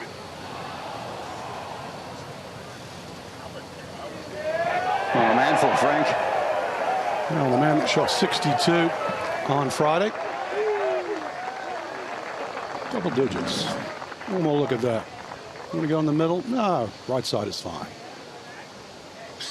I drove by there yesterday. That's a gorgeous sight. At 10. Second.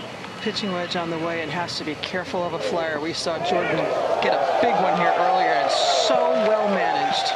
I've lost count how many approach shots he's hit with inside 10 feet today. Golf ball control is absolutely admirable and plus. Yeah, the wind might be down a bit, but he's got that feel. Sometimes you wake up, you have the feel of the distance the ball is going to go. He has it more often than not. Last 2 years, that's for sure. Contouring these fairways is just magnificent. Such a pure surface, isn't it? Fairways have firmed up a little bit, Dottie, which makes the iron play better. They have, and it's starting to firm up, especially if you're around the edges of the greens. It's really starting to change even color a little bit. The players like a little bit of resistance underneath the ball. Get better control.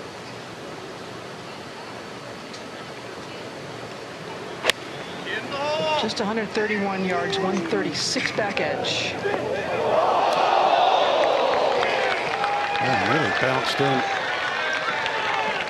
He's got to measure whose putt. To be fair, Fitzpatrick hit some wonderful iron shots too. The amount of distance he's put on the last 2.5 years, it's what's turned him into a world-class player. To 12. And Viktor over his approach from the fairway at 12. Speaking of good iron shots, this man's been throwing darts all week. Coming off back-to-back birdies. This pitching wedge from 155, and look out. Oh, you're not kidding. Gorgeous shot by Viktor. And leaving it right under the hole.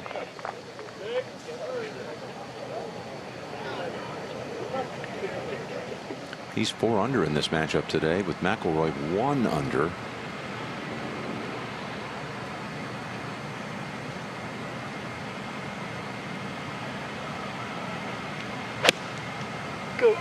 That's also pitching wedge from 140, and it's wiped right. And it's on the dance floor and curls back to about 15 feet. He needs a birdie. Likely 5 of the last 6 holes.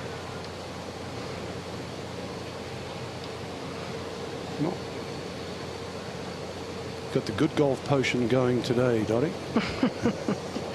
This has been fun to watch. It's got a little bit of a Ryder Cup feel to it, which is good golf. Two guys who just love to compete. And young and old have come out to watch this week.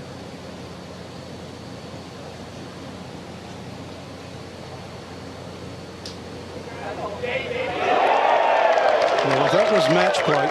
You just sent a message. Beautiful 3. Well, the mentality is that you never expect your opponent to miss. Exactly. 18. And Chris Kirk. He's 30 seconds, been hovering. This is for par. Gosh, what a change it's been. Before yesterday's round, he was projected 8th. Shot 75 eventually in round 3. That's after opening was 63. Yeah. Look at those last 11 holes. Now, as things continue to kind of move around, Spieth is back in at this moment with Hatton 29th. And Theegala has shaken up this leaderboard with his birdies at 15, 16, and 17. And Spieth also goes to 30 there because McCarthy bogeyed 12. There we go. Back to 10. Well, if it was match play, Scheffler would be 1 up through 10 holes. No diff with stroke play today. They had to Well, a place where you can really make some birdies. 11, 12, 13, 14, 15. Yeah, definitely the easiest stretch of holes. And it was back in the 2022 WGC Dell Technologies match play that these guys played off in group play. It was the longest playoff in group play in the tournament history. Scheffler went on to win in that little battle, and he also went on to win the tournament and become world #1. Over to 12. All right, Rory needs to rev up the engines here, Cole. It's 15 feet. It's fast. It's moving left. And wow, same story, different hole, Trevor. Low again. He's starting to look irritable. I mean, can you blame him?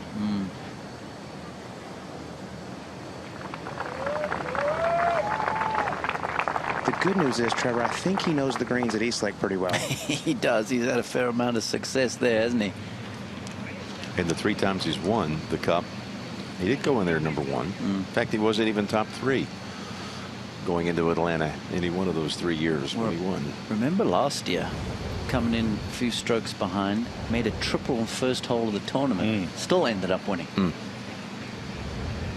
And Scottie, who's #1, went into #1 last year as well. Now at 12, Hovland. This looked like for a while it was going to be just a 2-man race. Javi Nettles starting to make some noise. Let's make it a 3-way game. Look at that run after the turn.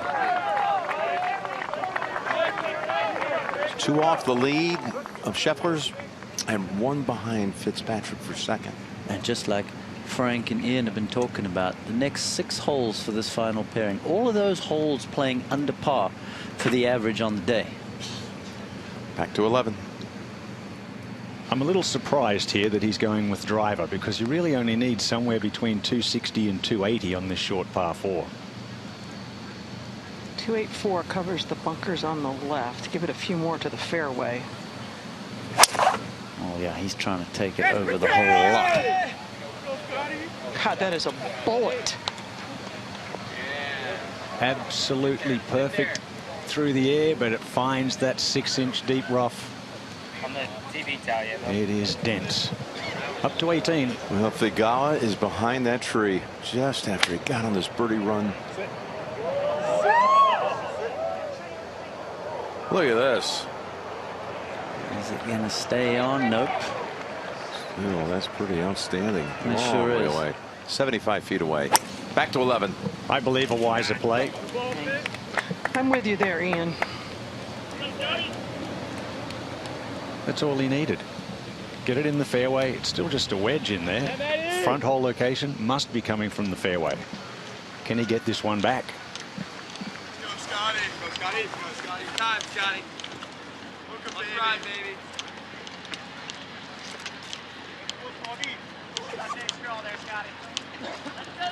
Loving that ball.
At 16 here, Canadian Adam Svensson. Sol's played a little easier today.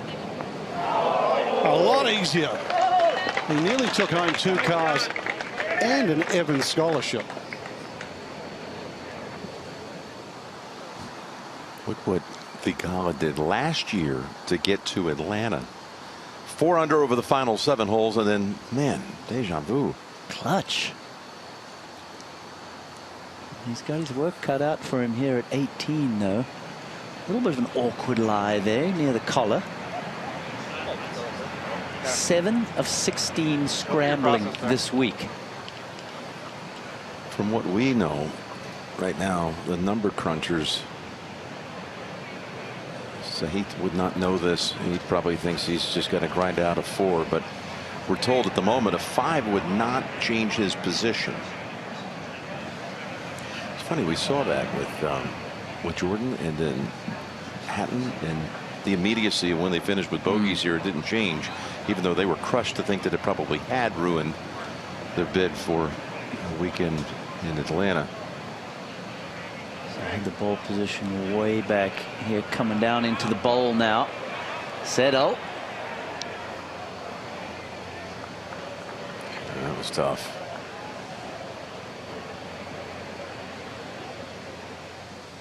At 13, meantime, Victor, he hasn't been a flag. He hasn't gone at today. This is a scary one over there on that left side of the green, Frank, but this is another gorgeous iron shot. Total disdain for flags. Just hits them at him all the time. Rhythm looks so good. 11. Live at 11. Green light with a gap wedge. Yeah, in. just try and land it right at the pin and spin it down to the left. That's average. Yeah, he won't like it, will he, Trev? That's not good with a gap wedge.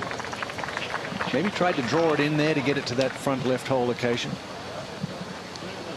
He had a chance there really to do something, put some pressure on Scottie, who's in a bad lie in the rough. He does have a decent angle though, Scottie, up a good 30-40 yards up. Right. I think I can try and play harder and go like, yeah. Because I mean, if I get it out onto the green, that's would be better than short. Correct. Right? Let's say we go for an 85 swing, and that comes up 75. It's not terrible. So the grand total is 66, and he's got this funky little lie where it's almost suspended, where you could hit the higher part of the club face and have it come out dead. So they're going to try to swing harder at it. Don't want to miss long or left, though. You definitely don't. Got to get down. Settle down now. That feeds off. Well, mistake made from the tee at 18. And Theegala for his par. Again, 28th projected. Top 30 to Atlanta. How hard is this hole? Isn't it just? Victim after victim. Playing a quarter stroke over par today. But that bogey is, he thinks as well, just like the others, it's going to drop him out. But look at that, only one spot. Clinging on to 29.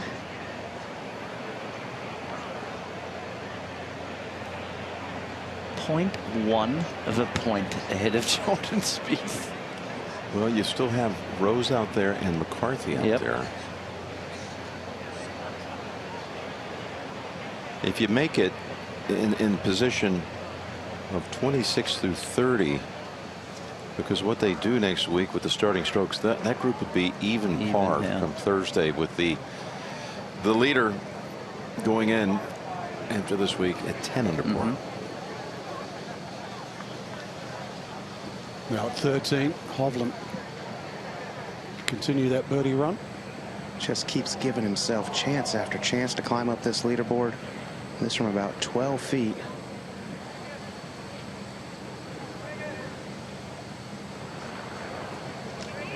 Just stays so still over it. Boy, he had a good putt there, Frank. His speed's good. They're all sort of would have rolled like a foot past, foot and a half. No problem getting to the hole. And just that one bogey at 7. Back to 11. Well, he's one of the best in the world around the greens, and he's been that way this week as well, Dottie. And that's a reasonably straightforward little chip here. He has left himself in a putt that's got some kind of break in it. It sure does. Up to 18. We saw during the eye on the course, Cantley with his beautiful approach, and it led to a birdie for Patrick.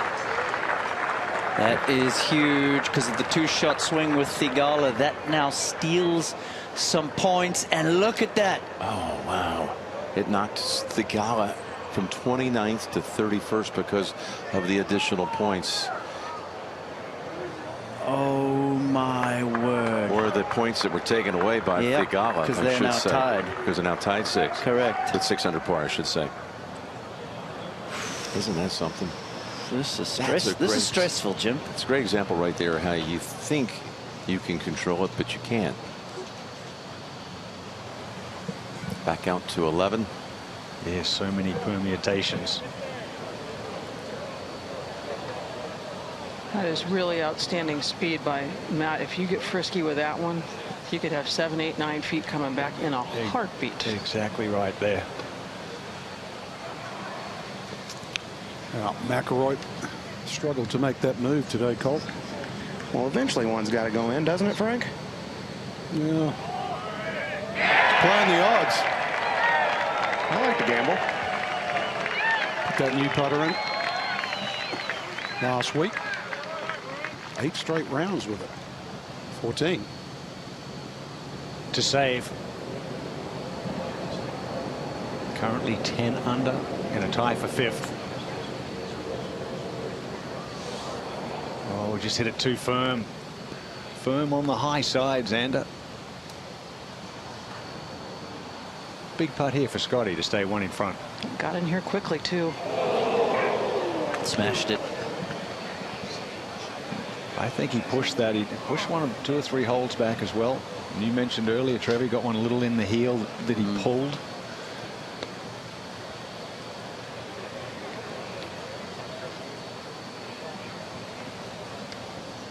Coming off the front of that green, it's just so slippery in that little area there. You see how it gets a bit shiny off to the side.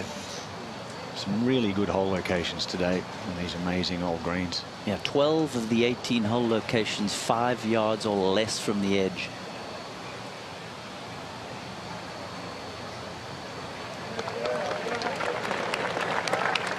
Disappointing bogey.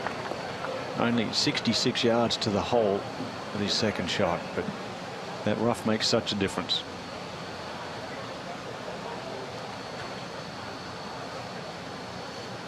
Not much left now for Fitzpatrick.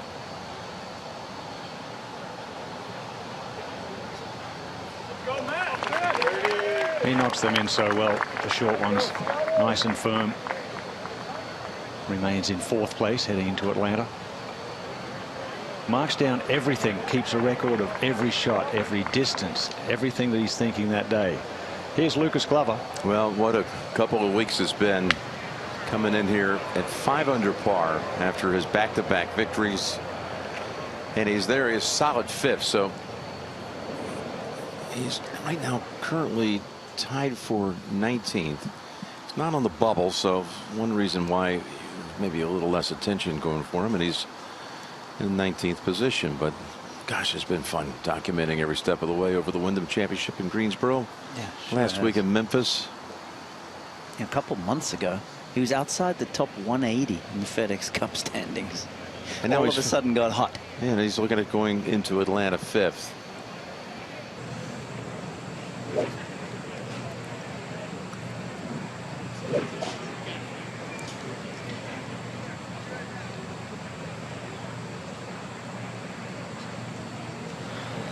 Never wavers from the routine. Trying to keep it short of that fairway bunker at 240-ish. That's just fine. And good angle into the front right hole location. He really does go through the same routine, Dot. He's really locked in his own bubble when he's out there, isn't he? And that starts on the practice tee. Here's how the day has unfolded. Look at the bar graph. Viktor Hovland jumping up from 8 under, working on a 5 under par round, and he's gotten into the mix with this fast start on the second side. 4 straight threes. And now Scottie. Same sort of conservative play. It's a good play.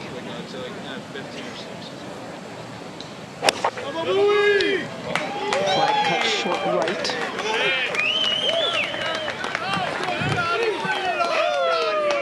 Aggressive there, just like 11. 11, it didn't pay off, but here now, sneaking it much farther down that fairway. Just going to have a little flick in there. Let's go to 14. Viktor Hovland on downhill, very narrow fairway. Trying to hit a little stinger fade out there, but it's not fading in. And that is another patchy area of rough down the left, but with water down the right, better to miss left at 18. And Glover playing his third. The biggest question people have with Lucas after this week. Oh, what a wonderful shot. Will he be on the Ryder Cup team? He comes in now 16th this week, entering in the standings with all these points he's accumulated in the last month and a half, especially the last 2 weeks. Another good showing for him here. But right now, 2 are tied in the final round.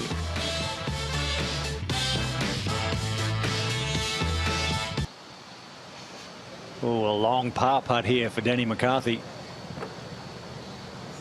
Currently 8 under. In a tie for 10th. Very important time. A narrow miss for the genius putter. 2 bogeys in his last 3 holes. And gasping for air out there in the heat. Back to 12th. And we're live here at the 12th. It's going to be Fitz first. 180 yards. Double cross.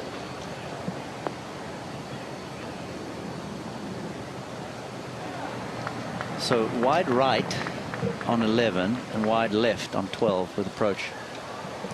Back at 18, Lucas to finish with a par. Those have been dropping lately. They sure have. That's a bogey at 18 for the 3rd straight day for Lucas. Let's go back to the 12th. And 65 yards farther down the fairway is Scottie Scheffler. Yeah, that's perfect. Okay, good. Just a sand iron in his hand. Good time for him to change gears here and get things going after the No, mistake you're at good. 11. It's that drone.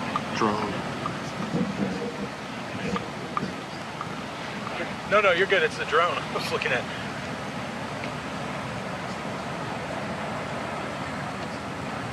A little distracted by the drone. It's gone now. Yeah, all good. Perfect.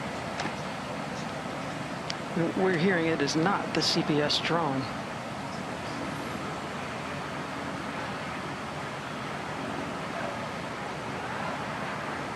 Reset.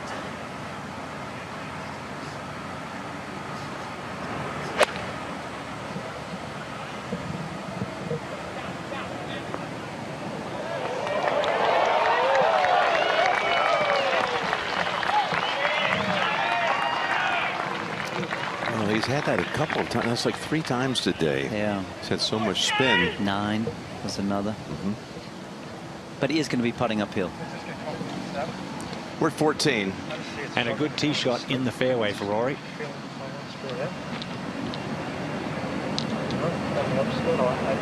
Harry Diamond coming in for some last-minute discussion. Barely see the surface of the green here. You're down below, hitting up a good 10 to 12 yards uphill to this hole. And Ian, he backed off twice. Just really can't figure out the wind, and he's starting to get pretty frustrated.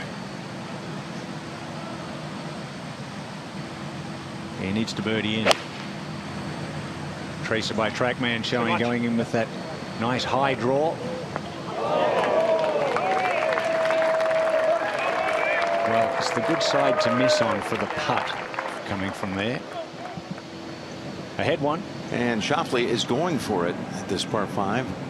playing about 15 yards shorter today than Saturday. 273 to the hole. A little opening, and there it is. Oh, man. Looking at about a 9-yard gap there for them to try bounce it up. 14. An abundance of heavy, thick rough down there, but Hovland's chopped one out beautifully. That is unbelievable from that lie, Ian. Sensational. Let's go, Cowboy. Knock that one in, tie the lead at 14 under. That was spectacular from down there. Another one of the holes here that so reminds me of the great Sunningdale Old Course. Very, very similar. Yeah, he won't quite Same know designer, of course. how close it is just yet. Right about now, when he creeps up there, he'll be like, oh, yeah. Go to your hole. Really had to chop it out. You can't see his shoes. I mean, Ian, it was a terrible lie, but it landed it in the exact spot he needed to. What a shot. Colt, to have the added advantage there of having such a steep upslope on the green really helped him. And a little knuckle there from Colt. But Colt didn't do anything. I don't know why he's getting some love. You are angry today, Trevor.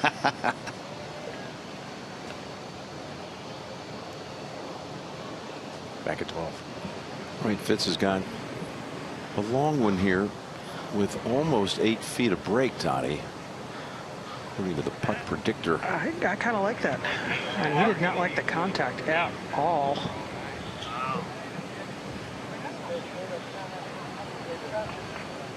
Interesting time here. We could have a 2-shot swing on 12 green. We've got Hovland about to tap in to get to 14.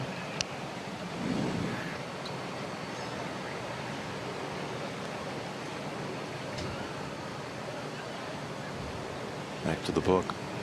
Back to the note taking.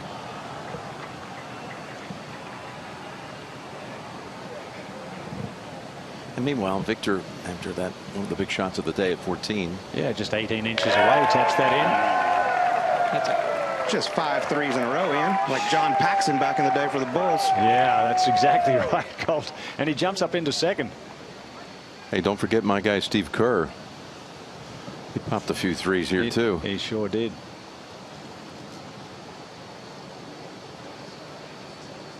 And then there was a guy named Scottie too, by the way, in.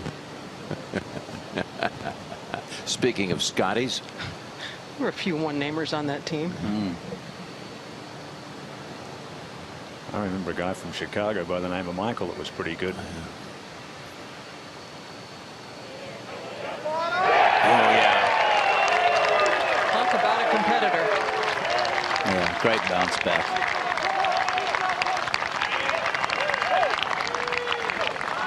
making the jumper, Scottie Scheffler, not Scottie Pippen.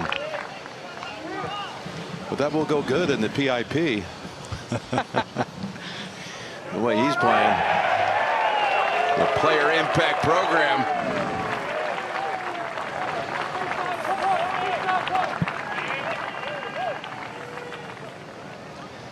So this could be, very interestingly here, this could be a big 2-shot swing in this pairing, Scottie. Definitely could be. This has still got some wiggle in it. Off the hole. Oh, he wastes no time. I love it. Walking it in.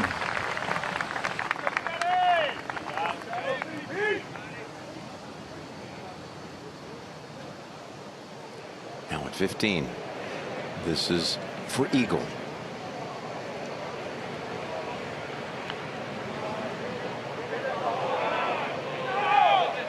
Needs this and then a lot more.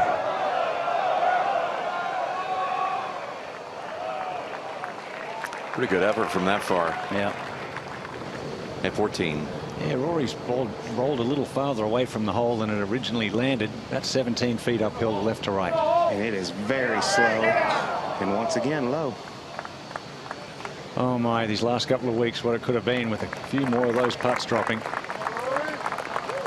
It's crazy. We're kind of saying he's playing poorly, and he's still in the top 5. Yeah, I know. Every week.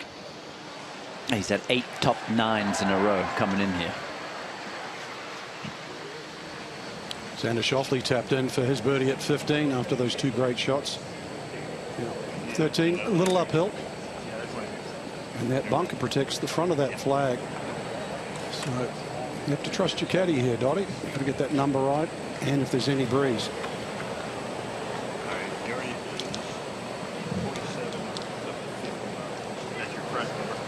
It's a little protected, so the sideboards plus the trees in there, so you don't quite feel it all the way in the back. You can feel it halfway up the hill, but the flag right now is motionless. Best shot in here so far today, Russell Henley. He shot 63, tied Tom Kim today, low score. He hit it to just over 3 feet. 155 on the ground, plays up 3 yards. Being told he's got 9 iron.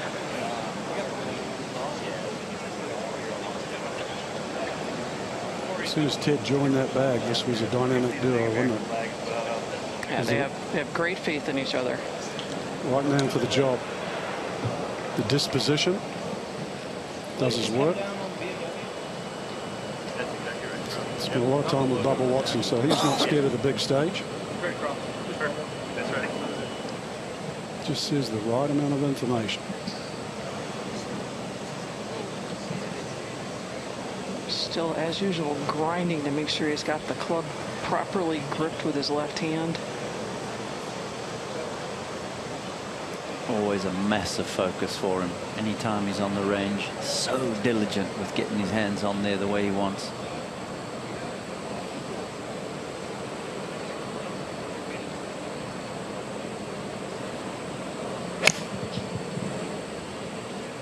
My goodness, is that high? A little out to the right.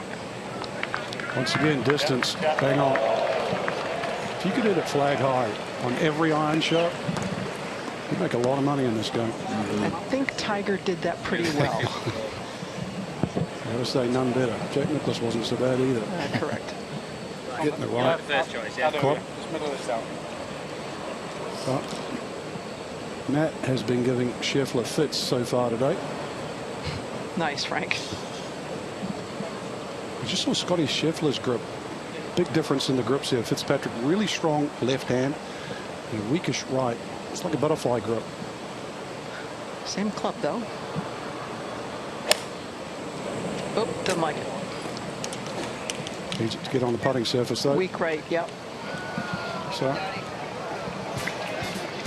not his best, far from his worst.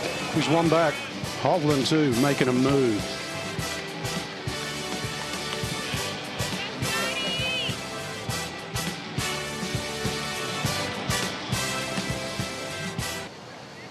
Beautiful look live at the 13th final round BMW Championship here in Chicago. Great golfing, sporting cities of the world. Shortest par 3 here at Olympia Fields. An enormous green with all these little mini pockets. But this putt so long, Matt actually walked it off. There's a couple of weird ones. Previous hole left it short. Putt back at 9.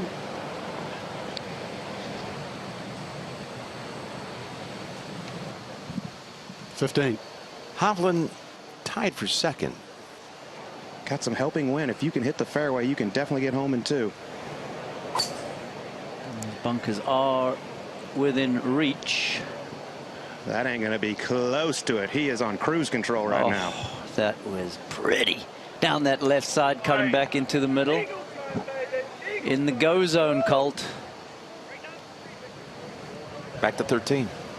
Yeah, this is one of the most undulating greens on the golf course.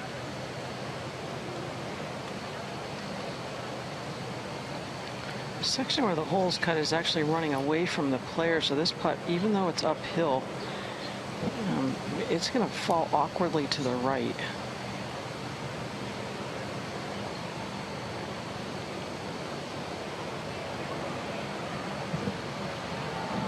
So many pockets around the golf course with the build out. Even a triple decker stand. I think people in this area just miss their golf. He didn't miss that. Huge putt at the right time. Par 5. Coming up 2 holes ahead. That's where Hovland is. And a little separation. That was firm, Trevor. Did not lack conviction. Love the fist pump, too. You don't see too much emotion out of him ordinarily. There you go. I'm biased. I think golf should be played in sporting towns every year. Can't believe we don't have one in Chicago each and every year.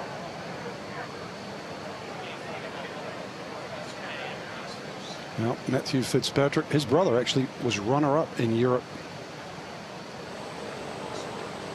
this morning. Tournament in Ireland. Currently Matt just won 2 back now. There's an audience here for it, Frank, in Chicago. There is. 15. And third shot for McCarthy on this par 5. Again, he's an influencer on this top 30. And that's wonderfully played.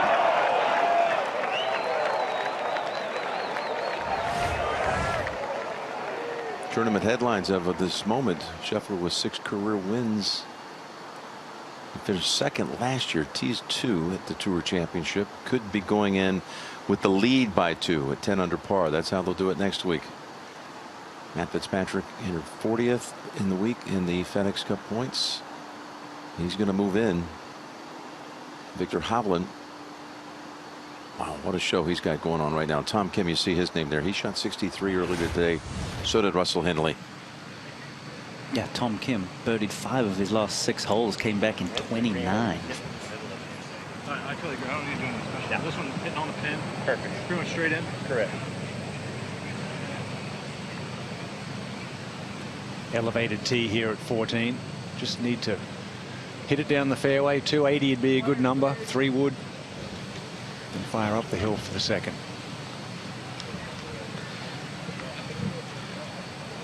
No need to mess with that creek to the right. No. Straight at the 14 sign there. Yep. Yeah. Fading it back into the fairway. Little slip there with the foot, a little more than normal. Perfect shape. Gosh, that little heel fade is a nice shot to have. Oh, the go-to, right? Beautiful. 50. And McCarthy at 33rd picks up a birdie. All right, so 32 needs probably a couple more here in the last 3. Back to 14.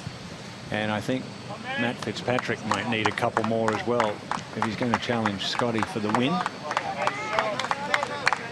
He's had a big move though. Came in here 40th in the FedEx Cup. Jumped up into 10th right now. 2 back in 2nd place. Both in very good position there. All locations center left 14. They'll be able to see the flag.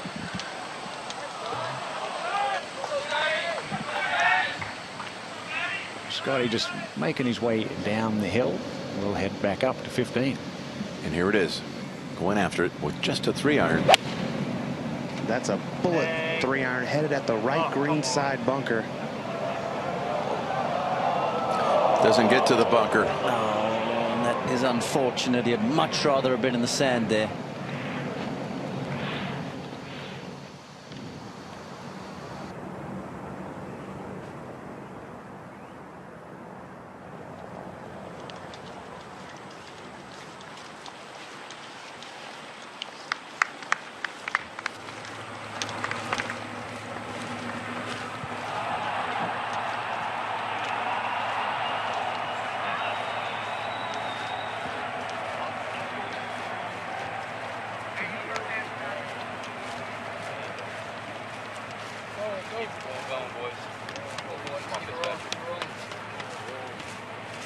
Go, Scotty. Right on.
At 15, Rory with a 4-iron, second shot to the par 5. After the longest drive of the day,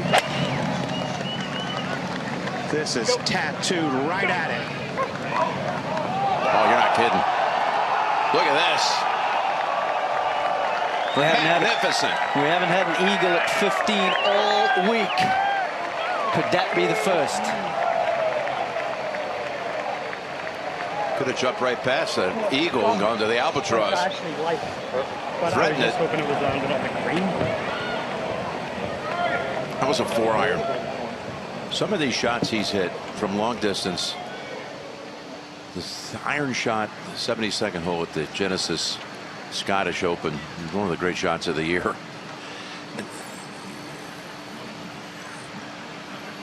Things that he can do. It's amazing. As of right now, again, the starting strokes would look like this if this is how it ended. Scheffler would go in with the lead for the second straight year. I hope that's in pencil, because that could still change. No, you know it is. Just a little. You know it is.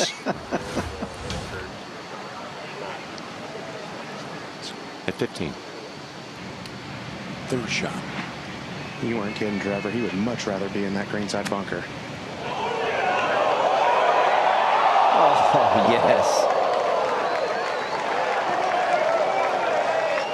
Was that a drop down? He would have tied the lead.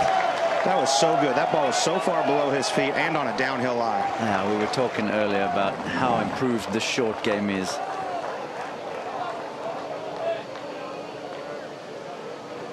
The tempo with that shot. Syrupy.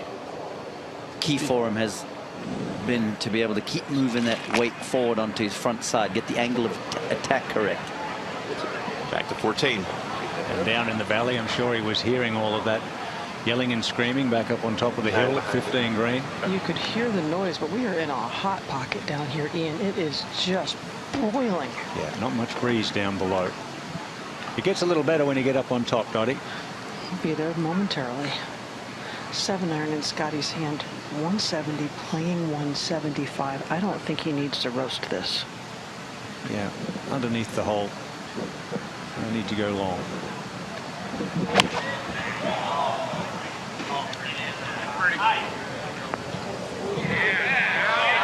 Another great iron shot. He's been on fire with those irons today. All day, all week, all season. It's just all over it. Demoralizing for the playing companions for sure. For the guys watching him. Boy, how am I going to beat this guy? He's hits it 12 feet on every hole. I mean, on that one, takes a little speed off, knocks the flight down a little.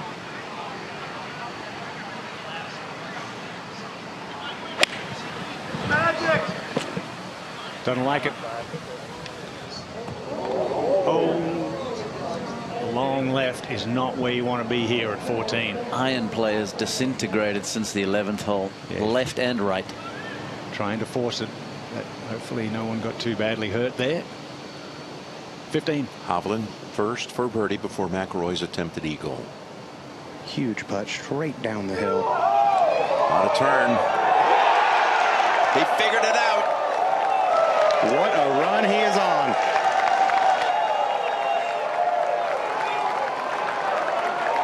Knocking off 5 of the first 6 on the second side.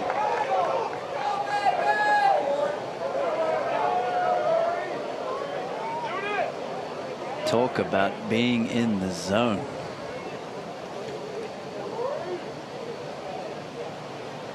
And as magnificent as that second shot was for Rory, this eagle, should it drop, would only move him up into 4th place, 4 back.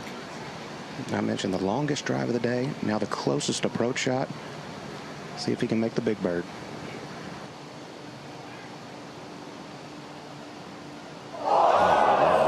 Low again, Colt. Wow. I'm speechless for the first time ever. That was not a very good putt right there.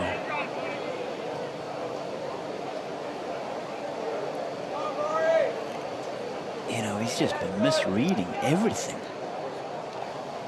You think eventually, after missing low for the majority of the week, he would just say, you know what, whenever I'm thinking, I'm going to add a little bit more and see what happens.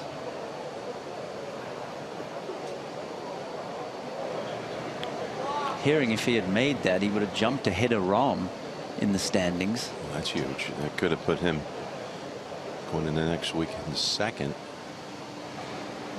We talk about a shot going from 7 under to 8 under next week when they go with the strokes. And birdie in the end. That's stunning. Yeah, you finish 2nd. Second going into Atlanta, you're 8 under, 2 behind the leader with their starting strokes, and 3rd is 7 under, and 4th is 6 under. So still no eagles at 15 for the week. At 16. Kenny McCarthy once again can't see the ball. A bit of hit and hope.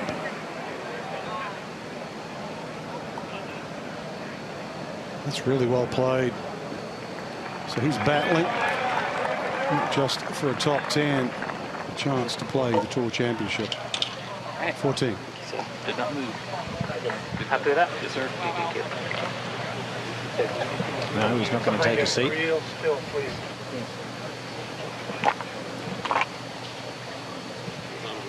You see those multicolored spots on his ball. That's markings that he started to put on his ball every time. 4 different colors, because as a teenager he incurred a penalty for hitting the wrong ball. So he started doing that every time, every ball. Oh. Good up and down from McCarthy. So he makes his par at 16. It has been said more than once today, 17, 18. 2 hardest holes in the golf course. And he's making 14 tough as well, Frank. He just missed it, Ian, where you cannot miss it. We've been saying it all week. It's this one spot you cannot go. Especially from the fairway. Unusual miss for him. Now look at 16. And Colt, caddies are more invested on 16 than normal. 2 cars up for grabs. We've seen a few throw up some chest here to make sure they get the wind right. I love that. Wind a little down off the right, going with 7-iron. The way he's swinging it, why not go right at it? Just needs to keep cutting. Outside chance. As Jim referenced, 5 under his last 6 holes. Oh, it's been a good one here all weekend. You got the drama at the back of the FedEx Cup standings trying to get into that 30, and then you got stars of the game battling it out with just a few holes to go. Rory flag hunting. Just another frustrating week for him.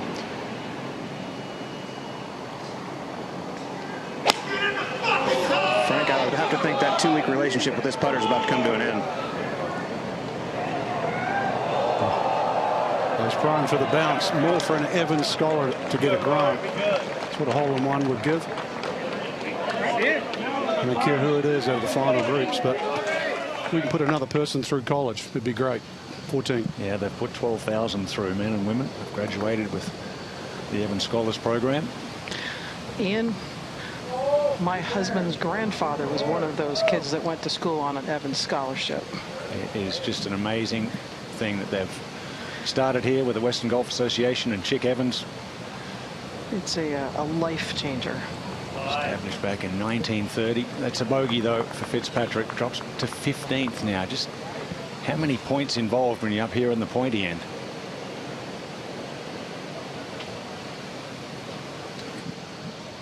Well, Ian, you talked about the Evans Scholars, and yesterday, remember, he was the last to get a hole-in-one here. It was last year, and by virtue of that, the scholarship that will pay for 4 years, $125,000. And Victor yesterday got to meet that young girl. So it was quite emotional for him. And I know BMW, they were on board as well. They're happy to stroke the check, so we thank them for that. Yeah, great initiative down the hill here. Very quick, 3% slope. Is it turning?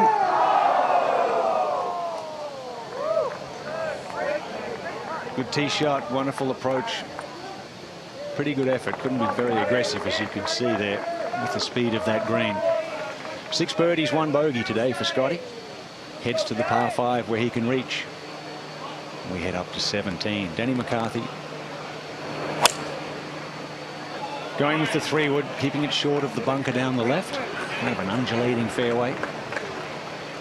As of right now, he's going to have to go birdie on these last 2 holes, which are the 2 toughest holes. Yeah. 2 pars would be good. That's right, if he wants to make it to Atlanta. Good season for Danny. Our leader heads to 15T.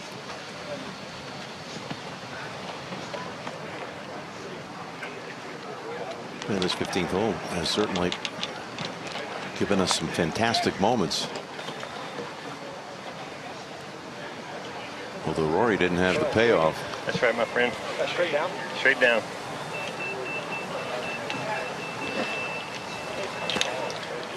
If Scottie really tags this, he may not need to hit driver off the deck for a second today. That's right.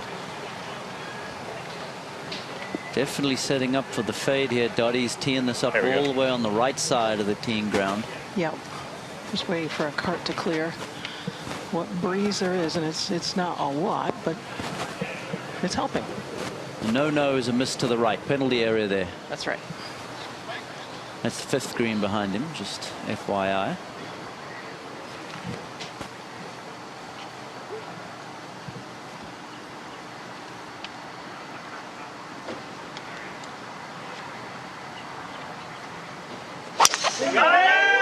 Oh, it clipped the tree on the corner and it kicked it back toward the fairway. It was headed left. Oh, wow. I think that's a really good break. But will he be far enough down there to be able to go for the green, do you think? I'm not sure. It seemed like it took some steam off it. Okay. He looks to be way back where we've seen the others. Yeah, those bunkers are 300 to get to, so that tee shot absolutely affected by the tree. Only out there about 270, and they're having a chuckle. Come on, Ben. Fatigue.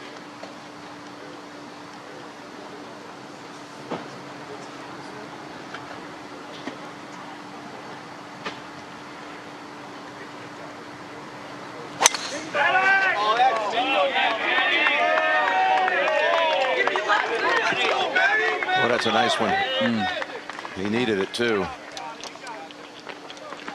Interesting to see if those trees hanging over will block him out at all. Maybe far enough down there. Yeah, might be too far right. You might be right there. Yeah. Meanwhile, up ahead, 3rd shot coming up for Homa. After clattering it off the spectator stand, back into the fairway, a little clip with low wedge. It's been that sort of a day. Close, but no cigar. Yeah, remember started that 3rd round at 10 under. 11 now, so not much movement on the weekend. At 16. Made 9 threes today, but yet to make a 2. This from 25 feet. Stay high. Good effort. Corner will come out. It's not a gimme. 15.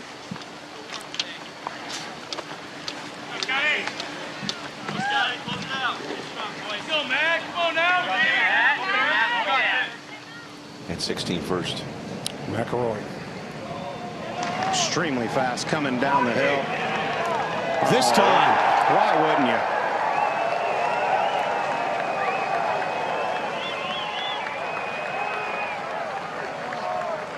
Well, you see, almost embarrassed that finally made one. A little bit of steam. But a lucky break at 15 for Scheffler, the little nudge or assist off the tree.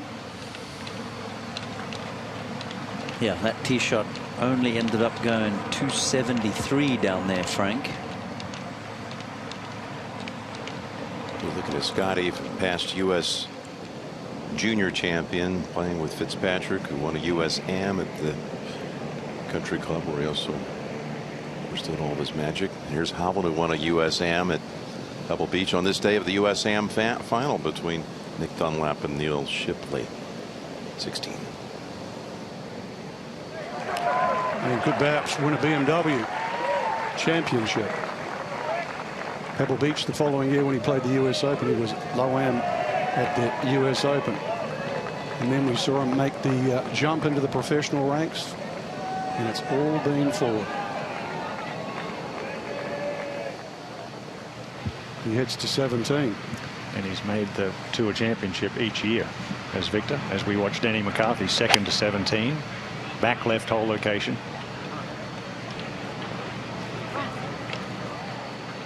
Center of the green, but he needs birdies. Here right now, the current position for the starting strokes. What do you see here? Yeah, well, that birdie at the par 3 for McIlroy has now pushed him up past Rahm into second. Spieth hanging on down at the other end. Yeah, those last 5 in will start at even par. And back at 15, this is Homa for birdie. Wow, that thing nosedived right in front of the hole. You thought that was in about a foot and a half from the hole, Trev. Saying a few choice words into the hand. Yes. Always a good thing to cover those up. Meanwhile, Scheffler is laying up after again making contact with the branch off the tee. Well, if you can consider it a layup, I mean, that's still a pretty good amount of ammo there. Got it quite a long way up there, Dottie. Yeah, he had 307 to the front. Look, there's the group right in the front. Brian Hireman might have heard something creeping up behind him.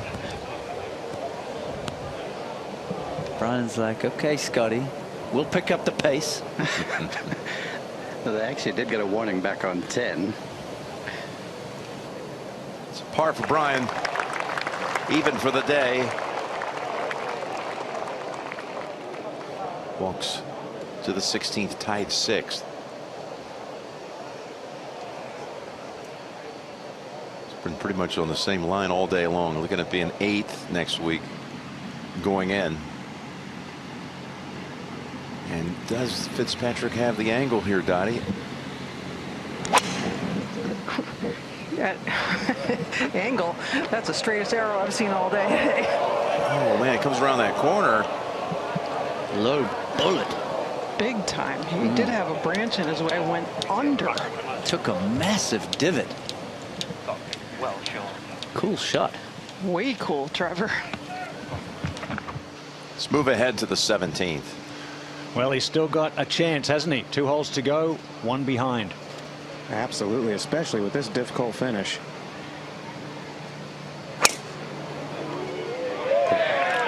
Aggressive, going with driver, seems to like it.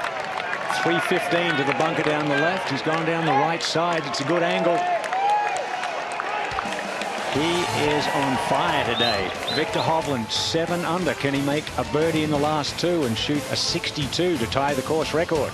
He's 1 back of Scottie Scheffler here from the beautiful Olympia Fields and the BMW Championship.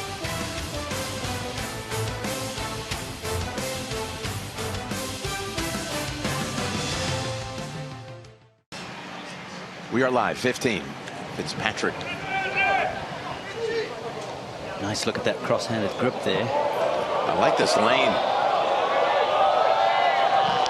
Touch of class there, guys. Sure is. 2 fun shots in a row to watch. The low bullet 3-wood under the tree, and then that. Sometimes when you have to hit shots like that, you just get synced up. You're not thinking about it. At 17. Denny McCarthy needs 2 birdies to make it.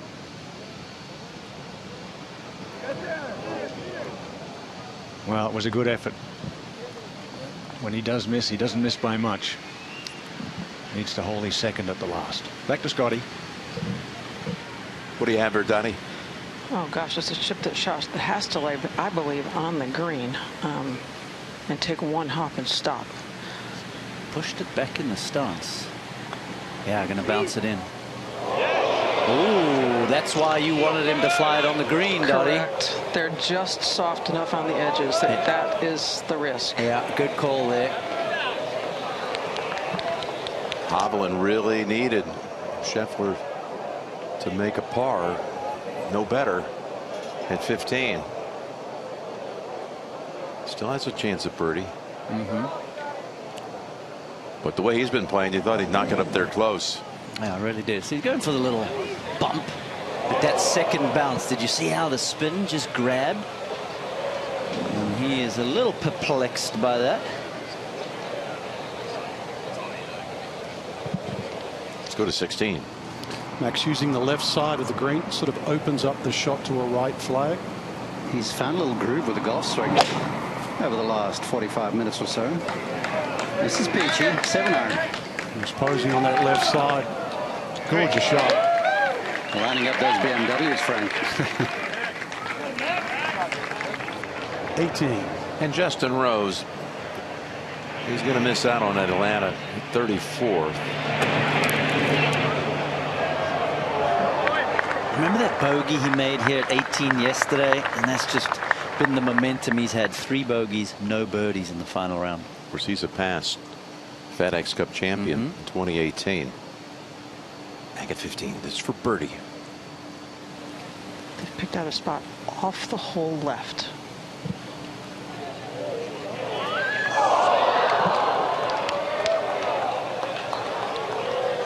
That's absolutely a missed opportunity. Got a huge break with the tee shot, clipping the tree and kicking back into the fairway. Couldn't take advantage of it.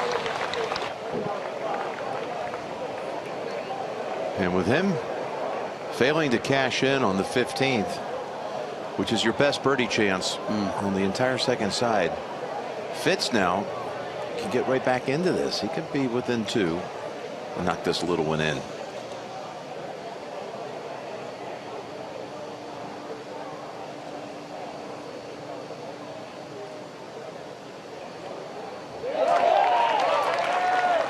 Blanks at home. Lined up now. Scheffler, then Hovland, then Fitzpatrick.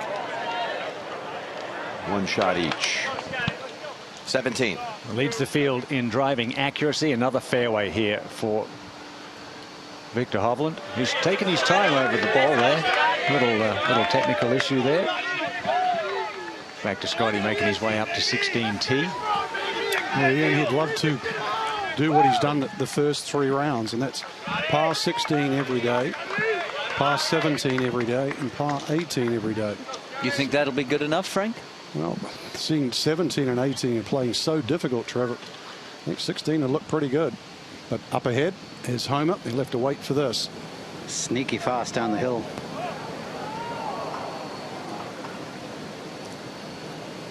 I never know if that's the right line or not. 17. Here's Victor. He's got things moving. 154 up the hill, back into the wind, has 9-iron. Plenty club to get back there, Colt. This is a laser. Hasn't left the flag.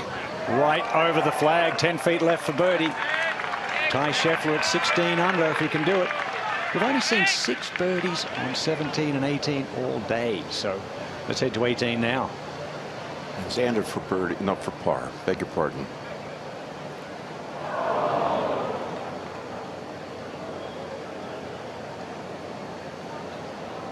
Little lackluster second 9 here.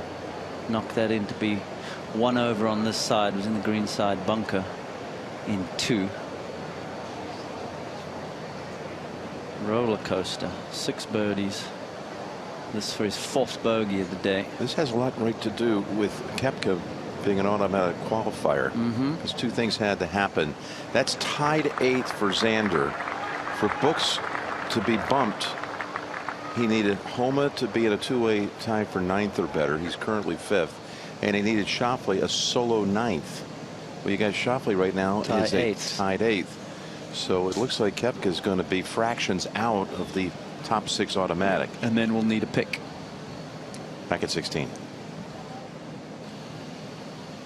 Par putt for Homer. Still a good week. Just really a little blip yesterday, made that triple. Sort of derailed him, but good fight back today. 17. Uphill putt for Rory now, about 45 feet or so. He gouged a wedge out of the left rough to here. This one pretty fast and moving to his right. And it really gets quick past the hole, as you can see there. Oh my goodness. He's going to get a little free education, is Hovland. Wow, how fortunate is that, Ian? That's another one of those hole locations, Colt, where that's crowned back there in the back section of the green. They know where they stand on the top of the hill.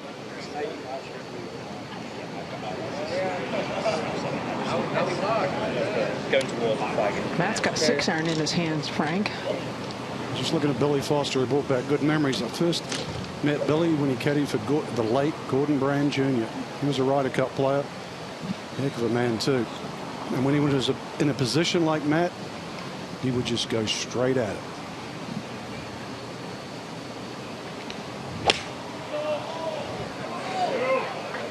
Tracer by TrackMan. It shows you, yeah, right at it. Wow. 17. Victor's not far away. He'll get in right there behind Rory to see what this does. Back up the hill a little. Finally, Rory made a couple of putts.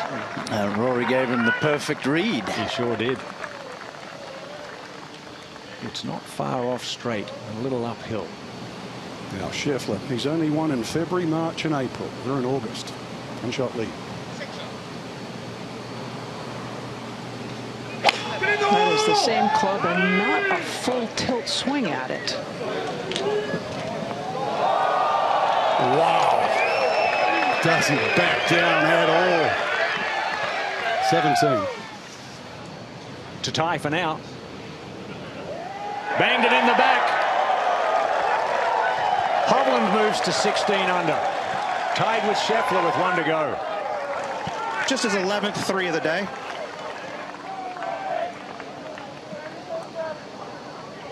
Eight under par. Par the last for a 62 and tie the course record set this week.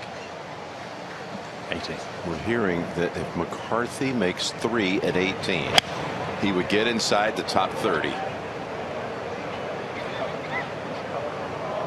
He's going to have to hold a bunker shot. Gosh, that was all over it too. Coming up off a club short.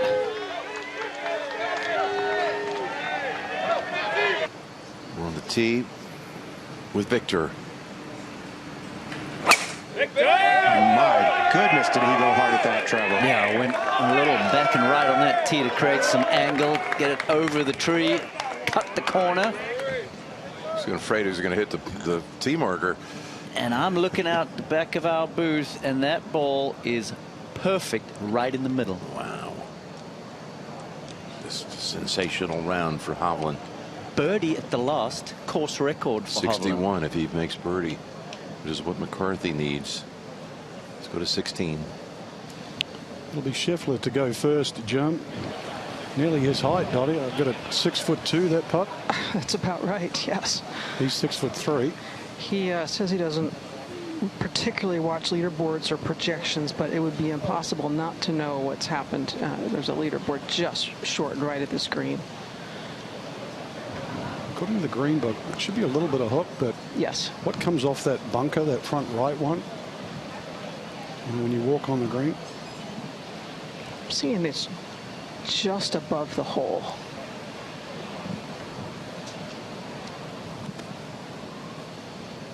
And that's with like center holing speed. That's not trying to drip it in. That's putting it like you mean it.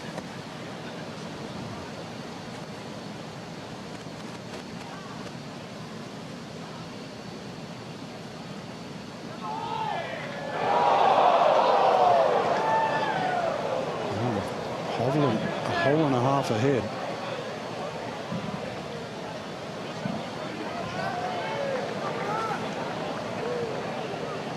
Five under for the round, but you kind of feel like he still left some out there. Very much so. You said Hovland center cut. Yep, absolutely perfect. Past the bunker. And now McCarthy needs to hold this to unseat Jordan Spieth from the top 30.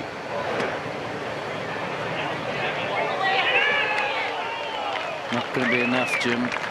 2 years in a row, a little disappointing. Last season, he was 37th and just missed out. Let's go back to 16. See why this is an important read. If you pull within one.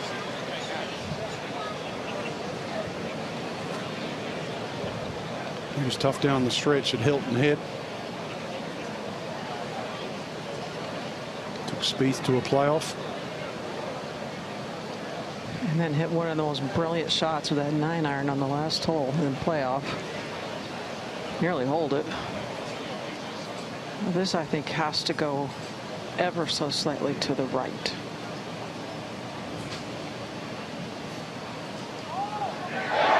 Automatic. Lovely too. 17, you got the water down the right. 18, the longest par 4 on the golf course. Hit 18, Denny, for his par. By the way, it was because things again are changing by the second based on what's happening on both sides, ahead of you, behind you. But Sepp Straka is right now at 30 and Spieth's 29. Hatton is 28. Odd man out right now is the Gala at 31. And he made a bogey at the last hole. Yes, he did. And then you saw Cantley and his group affect that Make too the by birdie. making a birdie. That's right. Affecting the point distribution. If the Gala had made par at 18, he would have been inside. And Straka would be out. Isn't that something? We've had a lot of emotion on this 18th green. Sepp Straka walking off thinking he was out. By the way, right now it looks like you're in. And Jordan bogeyed 17 and 18. He was crushed. He's going to make it. He's 29. Hatton. Rest easy, Terrell. Yeah, he had a little fit after his second shot hit the lip of the bunker with his second. And so did Thigala. But unfortunately for Thigala, it was, in fact, one stroke too many.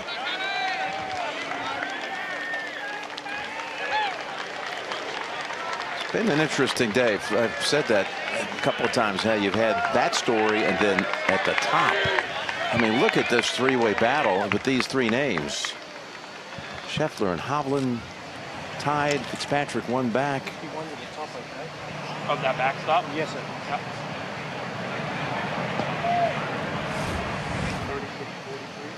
I mean, on a track to meet here in the late stages.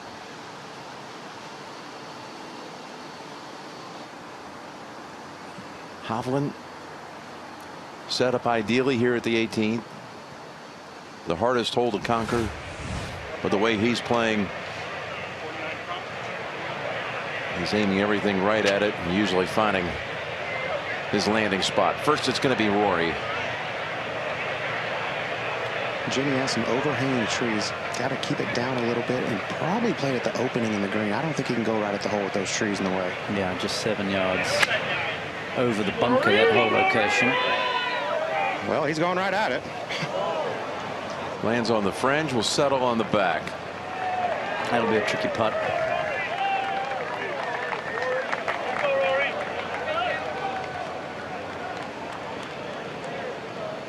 That's what he said. You see that? That was much further right than I wanted to hit it.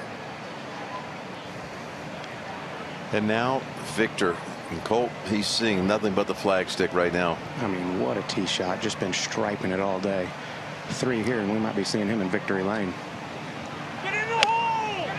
Made birdie here yesterday. It looks like a good line. Oh, my, does it ever. Whoa, right next to the hole. Looking for his 12th 3 of the day and a course record, and who knows, maybe a trophy. Just inside 8 feet is Viktor Hovland. This has been a fun round to watch. Oh, this back 9. Something to behold. Just all over it.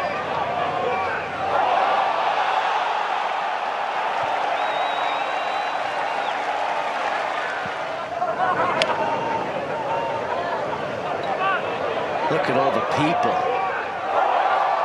If he holds this putt, he'll take the lead. He'll have the course record 61, and he'll shoot 28 coming in. But first, over to 17. And while that's going on, just adjacent to 18 green is the 17th tee. Butterfield Creek down the right-hand side. Bunker up the left around 315. That's short of the bunker. Perfect. Yeah. Really good drive there. All that speed work he's been doing the last couple of years has really paid dividends. Last 3 drives he's hit have been nice and snug. Really good swings. Good flight too. Well, Scottie knows what he needs to do. He's not standing, but maybe 50 yards from where Viktor will have to hit that putt. Got to give a shout out to the fans in Chicago. Look at that view right there. Absolutely amazing. As Frank said, kind of starved for great golf here. It's a town that could see multiple tournaments each year. Didn't leave anything in the bag either. Scottie gave it his all. Not only great golf fans, but great golf courses. Chicago Golf Club, Shore Acres, Old Elm. Just so many great courses. Sort of the golf capital here. And don't forget Medina with all of its history. Exactly, Medina, of course. Jeff Ogilvy and his team renovating number 3 there at the moment. Yeah, your Aussie mates are making some significant changes to a course that has some great history. U.S. Opens, PGAs, Ryder Cups. Yeah. President's Cup off in the distance. Yeah, that's going to Medina, yeah. Yeah, which hopefully Jeff Ogilvy with he and his team, OCM, will get a chance to be the captain, hopefully, when it gets there. I would think so. Odds are on. What an exciting afternoon, Jim, Trevor. It's just been some amazing golf around here. It really has. I mean, and to have just thousands here to appreciate it and react. There's been a lot of roars. And now McIlroy, who it feels like, because he's playing with someone who might be shooting 61, feels like he's had an off day. He has 2 putts for 66. Yeah, I mean, this group has just been drafting off of each other, putting on a show for all of the fans that have turned out and us watching on TV. Guys, I can't not tell y'all how good this round of golf by Viktor Hovland has been. I mean, a chance to shoot 28 on this back 9. Are you kidding me? Now for Rory, he's just got to get it to die over that slope, and it'll get all the way down there. Yeah, a little awkward right there, cresting.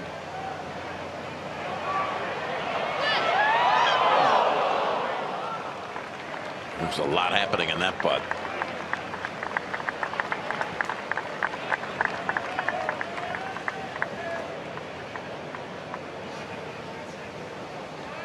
It ends up running out about 4 feet. It's going to be his 9th top 9 finish in a row. Cha-ching. Yep.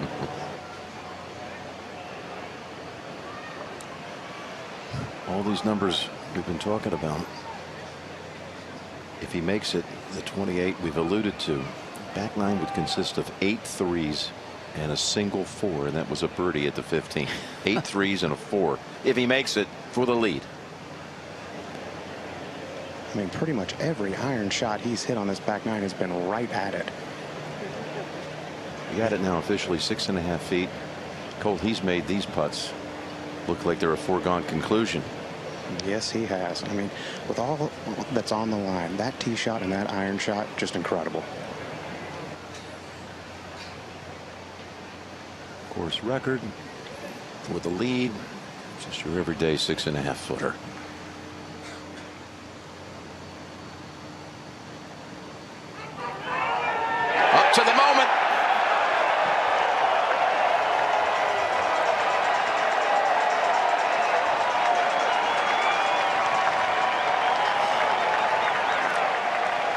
Viktor Hovland at his absolute best.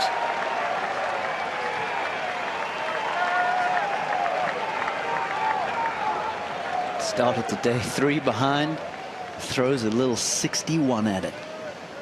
And you just witnessed one of the great nines of golf you'll ever see. He was 4 back. He was 4 back at the lead at the turn. You thought it was going to be a 2-man race. Look what he did. Go ahead, Colt. I thought you said 17 and 18 were hard. Yeah, really. Not for Vic. Just to finish up, McIlroy for par. 66.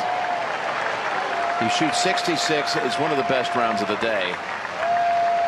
And your playing partner leaves you in the dust.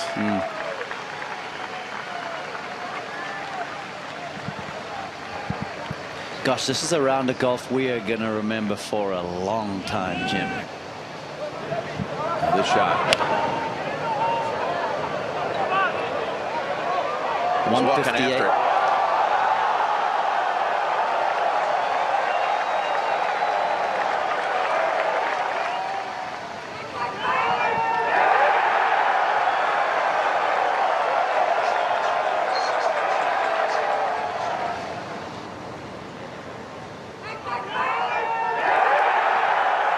Didn't you feel just the way he took care of 17, that when he was standing in the fairway at 18, he was going to make birdie? You just felt it. Yeah, you could just kind of sense the momentum. I mean, this second 9, like you say, 8 threes and a 4. With that kind of heat on you, playing with McIlroy. Far from over, Ian, at 17. Yes, Jimmy. Well, Scottie Scheffler has led all day, and now he's chasing. That finish for Hovland was kind of like Rory McIlroy at the Scottish Open when he finished birdie in unlikely circumstances to win. We all thought Robbie McIntyre was going to take it out. Now Scottie. Just pitching wedge. Breeze in. Plays up 3 yards from there.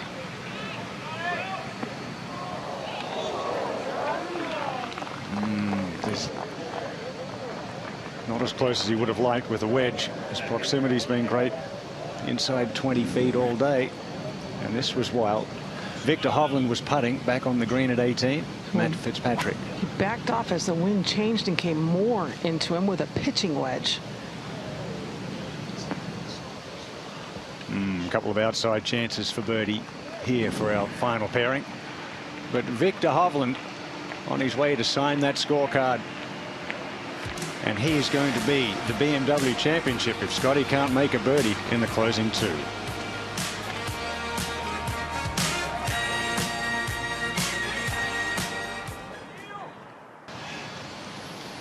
Goodyear blimp overhead, providing aerial shots on this day of great golf. Using their fleet of blimps to cover golf tournaments with us all season long, our 22nd of 23 tournaments of the year. Another fantastic event we've been so fortunate to document. Let's get to 17. Yes, golf's been the winner today. That's for sure. Everyone's doing that here at 17. It gets away from you there at the back of the green. And the back of the green goes away. It doesn't fit what you would feel. Unlike any of the other greens. Does Scottie know where he stands, Dottie? Does he know he's 1 back now? I think it's impossible for him not to know. Yeah, all the noise carried down the 17th. Yeah, that wasn't a par roll, was it? No. Well, he knows what he has to do. Missed a short one on the last hole with Frank back at 16. Didn't take advantage of 15. Missed a short one at 1. And by the way, he's still 5 under par for the day. 22 feet, 2 feet of break.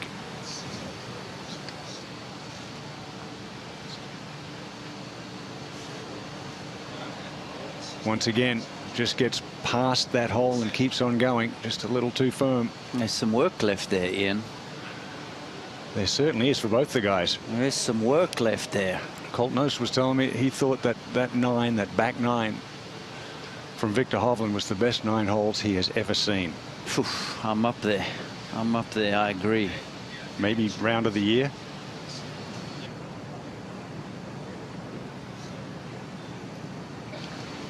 But Scottie Scheffler has about 4 feet left. Matt Fitzpatrick about 6 feet left.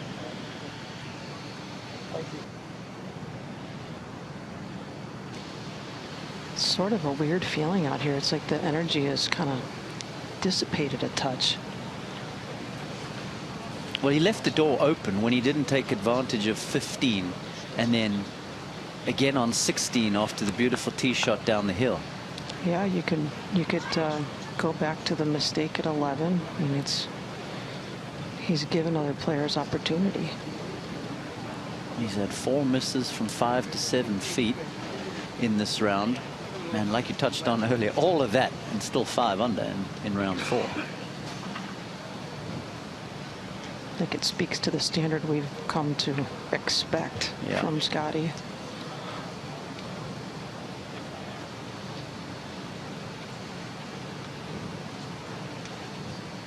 Has to make this and make 2 at the last to tie. Always good from that range. The short putts. Aims it at the flag, hits them in firm. He hits it and goes after it, doesn't he? Yeah, it's beautiful. Really, really good. Lets the putter head flow.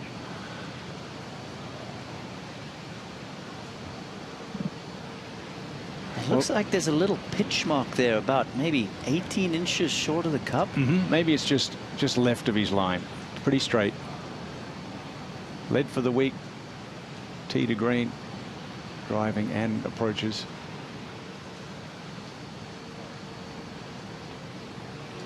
Pushed it. And he's pushed 3 of those today and left a couple low on other holes. Completely blocked it. Just imagine how many times he would have won this year had he been a little better on those. Just amazing how well he's played all season. Now needs an eagle at 18 for a playoff. 2-shot lead to Viktor Hovland. Now what a great round. Round of the year, 61. Had a couple of 62s to win. Sepp Straka shot a 62 final round. And also Jason Day at the Byron Nelson shot a 62 to win.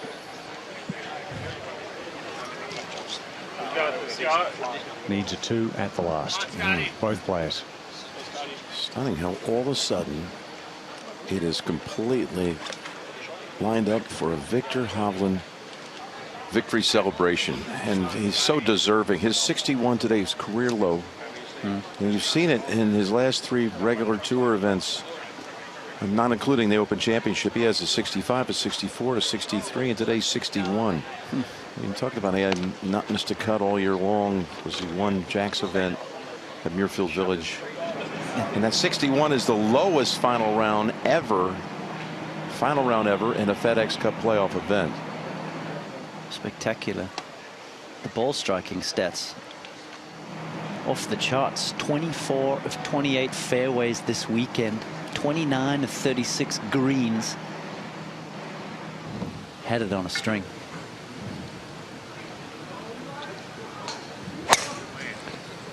Step 1, find the short stuff. He drives it over the corner beautifully. Helping breeze, not the same hole it was yesterday. Still tough, but not nearly as hard as it was yesterday. And Scottie comes off bogey after having pitching wedge from the fairway into the 17th.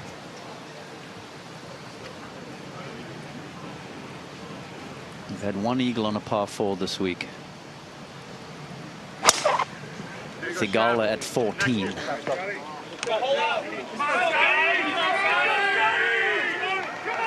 Okay, I thought I saw that jump into the fairway. Yep, it is. It's down there. Yeah, they're both in the fairway. But gonna need a miracle shot. Otherwise, Viktor Hovland is going to be the toast of the town in Chicago. His brilliance today on full display in 61.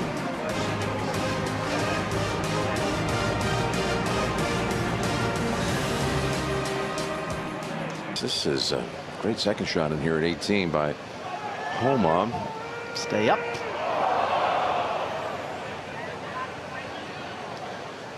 Had a similar number to Hovland, a couple of yards closer, 154 in. Under red there.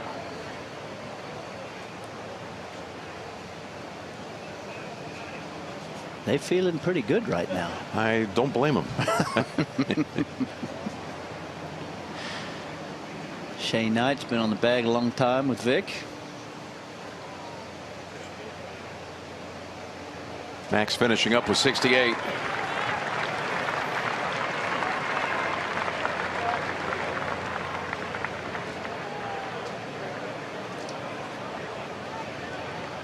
And Brian Harman just has to clean up, and then we'll be left with 2 shots to try to keep this tournament in doubt. Send it to a playoff. Long odds.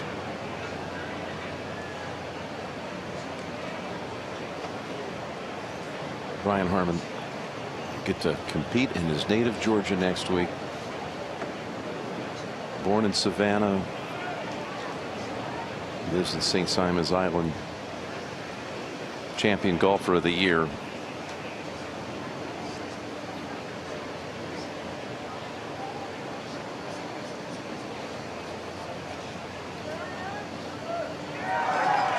Beautiful putt. He'll be making his 3rd visit to the Tour Championship. Looks like he'll go in 8th position. Okay, we need a hold shot here, Dottie. Otherwise, this tournament belongs to Hovland. Well, there's certainly a chance. Scottie's given himself a beautiful angle. 136 front, 146 hole. 48's down to like low 40s with the temperature, and then help. Correct. Like a lower 30 shot. Yeah, and don't forget you got a little backstop in there too. Yeah, trap it down up there. Perfect. That's a gap wedge in his hands.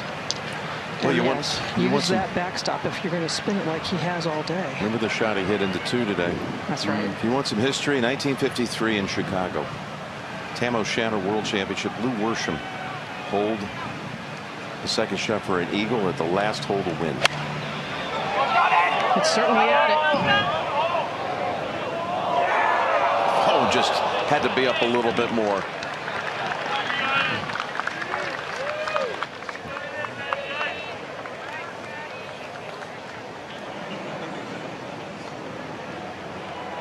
It's a little bit of a delay in the clubhouse. He's going to see the end result of that shot for Scottie. He also watching on his phone. So is he texting or watching it on his phone? Probably a little bit of both. He's looking pretty chilled out, isn't he? But how's these 2 wins this season for Hovland? Memorial in a playoff. Now here. It's big time. That's in 2 months, and the Memorial was in June. And now the last shot that can keep this tournament going, and that's Fitzpatrick.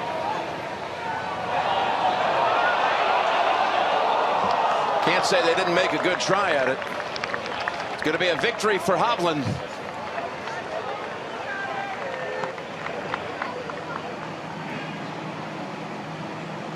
Look at Shay's face. Look at Shay's face. He hasn't blinked. There you go.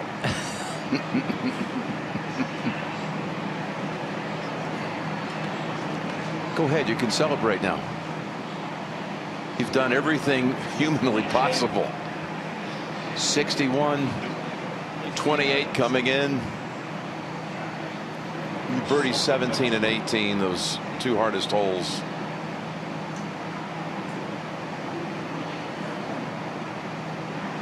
You used the word chill. Yeah.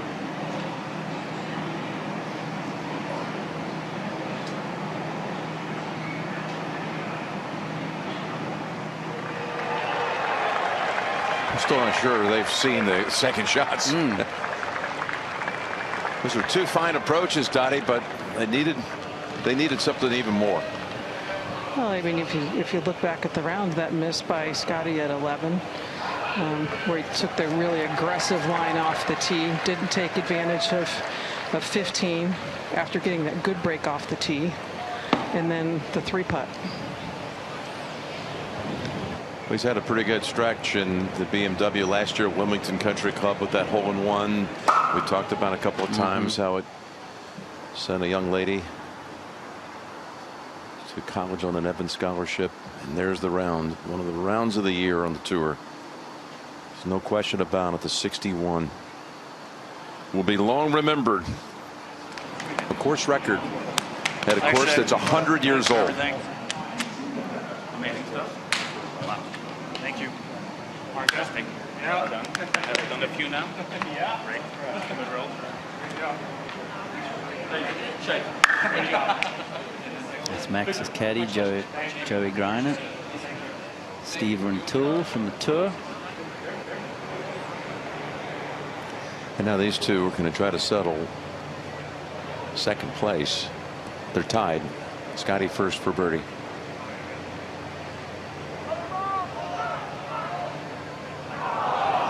He's going to go in. Well, let's just wait and see what happens if Fitzpatrick gets all the second place points. If he holds his.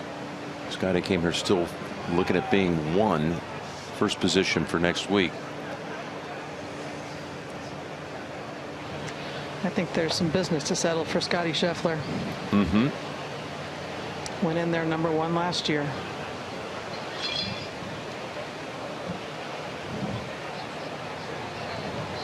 Just hearing here that if Fitzpatrick makes this putt, then Hovland goes into next week #1 in the standings. That's a 2-shot difference right there.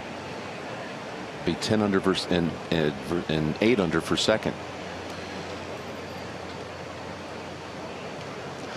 And that's because Fitzpatrick will grab all of the second place points here. There you go.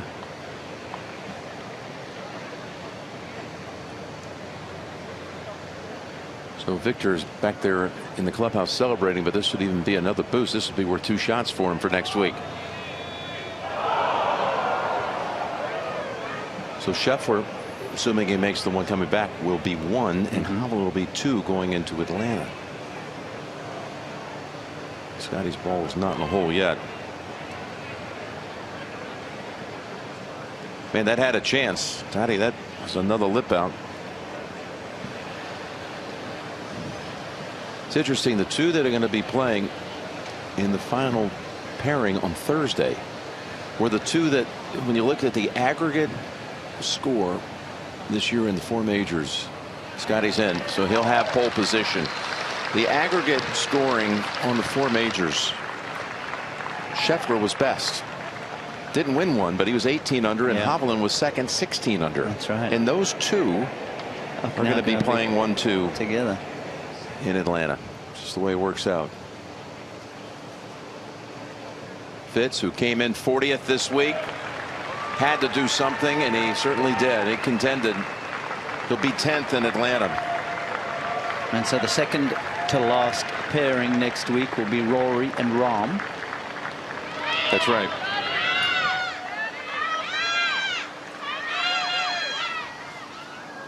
Here's your updated FedEx Cup standings, and the points, basically this is it now. Now you go to the starting strokes math. So Scheffler won, and Hovland, our champion, will be second going into Atlanta, but it was an historic day for Victor, Amanda. Yes, it was. Viktor Hovland, a 61 career low round. You birdie the 2 hardest holes on the golf course, 17 and 18, to get it done. We said this has to be one of the best rounds we've seen all season. Where does this one rank for you, and how gratifying is it to get it done on this Sunday in a playoff? Yeah, I hadn't given it much thought, but I don't think I have to think too long. Definitely has to be the best round I've ever played, given the circumstances. Playoff event at this golf course and finished the way that I did the last 9 holes was pretty special. You and I have talked about it all season. Course management has been big for you, knowing when you can be aggressive, knowing when you can pull back. Is today a culmination of you really hitting a different gear because of what you figured out?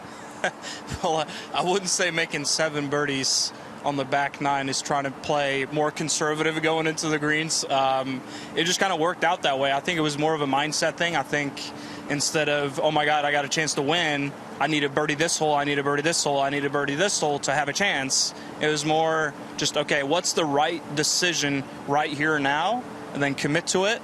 And then obviously I hit some great shots. I got a couple of nice bounces, and the putts went in, but it wasn't like, you know, I mapped the whole thing out. I was just trying to make the best decision every single shot. It certainly seemed like you couldn't make a bad decision on that back nine. You will now enter the Tour Championship in the best position you've ever been in. You haven't missed a cut this season. When you take a look at what you've been able to accomplish already, how were you able to do it, and what are you most proud of so far? Yeah, my ball striking has just been very consistent so far this year, and obviously with my chipping around the green has improved massively. So it just makes it so that even when I'm not on my game, I can still scrap it around at even par and make it to the weekend. A little disappointed that I've had a few bad Saturdays and Sundays in some of the tournaments this year, but two wins have to make up for that. Not a bad Sunday here at the BMW Championship. You are our champion. We'll see you next week at East Lake. Thanks, man. Jim? Loved hearing him say it. A lot of times there's a little hedging going on, but he knew he couldn't say it was anything other than the greatest round of his life. Absolute treat for us to watch that in the last couple hours, was it not? So here is the field of 30, and how they will begin at the Tour Championship after all those 44 regular Tour events, 2 playoff events. We're now down to a starting point where it's all based on the stroke system, based on all of that play through the regular season, through the playoffs. Scheffler has earned the right to be at 10 under par, and Hovland at 8 under par. And there Scottie just walked by Viktor and congratulated him with a hug. I don't recall ever having a year where there have been so many magnificent moments, and another one today, and just a whole roll call of things like Nick Taylor and what he did in Canada, and it just goes on and on. What we saw today, certainly one of the highlights of the year in golf. His second 9, this 28. This is how he began, coming home at the 10th hole. Controlling the spin beautifully there to that back hole location. You see him sawing off that follow through. So birdie at 10, and then at 11.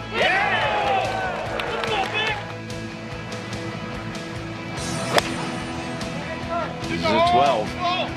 Sliding it into the front right hole location. Just showing every tool that he has available. Made par at the par 3, 13th for another 3 on the card, and then at 14. That shot might have been the best of them all. Kind of shakes his head like, whew, how did that happen? For birdie at 15. Remember that up and down when he had the awkward lie next to the bunker? The grace he showed on that was amazing. 17, dead center. And then into the final hole. From just outside 150, it is all over. Look at him walking after it.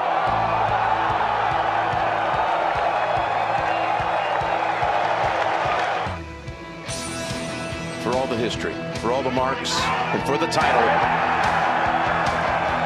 Up to the occasion, up to the moment. 4 down midway through this round, and he goes on to win by 2, clobbering the field with one of the great 9s you'll ever see in golf.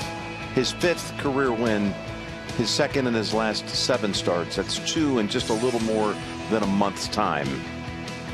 First career multi-win season.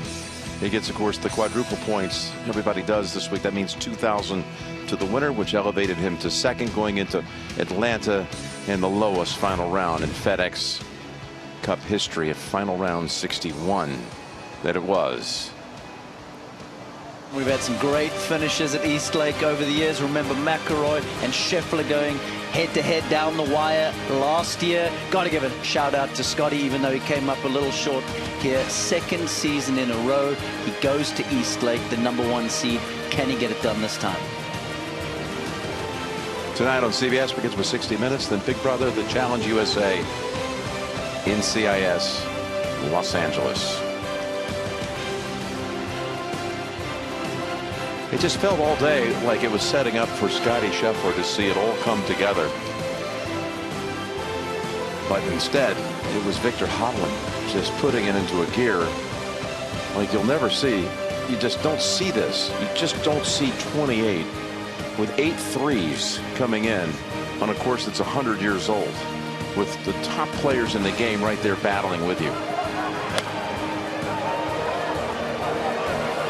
Always known he's loaded with talent.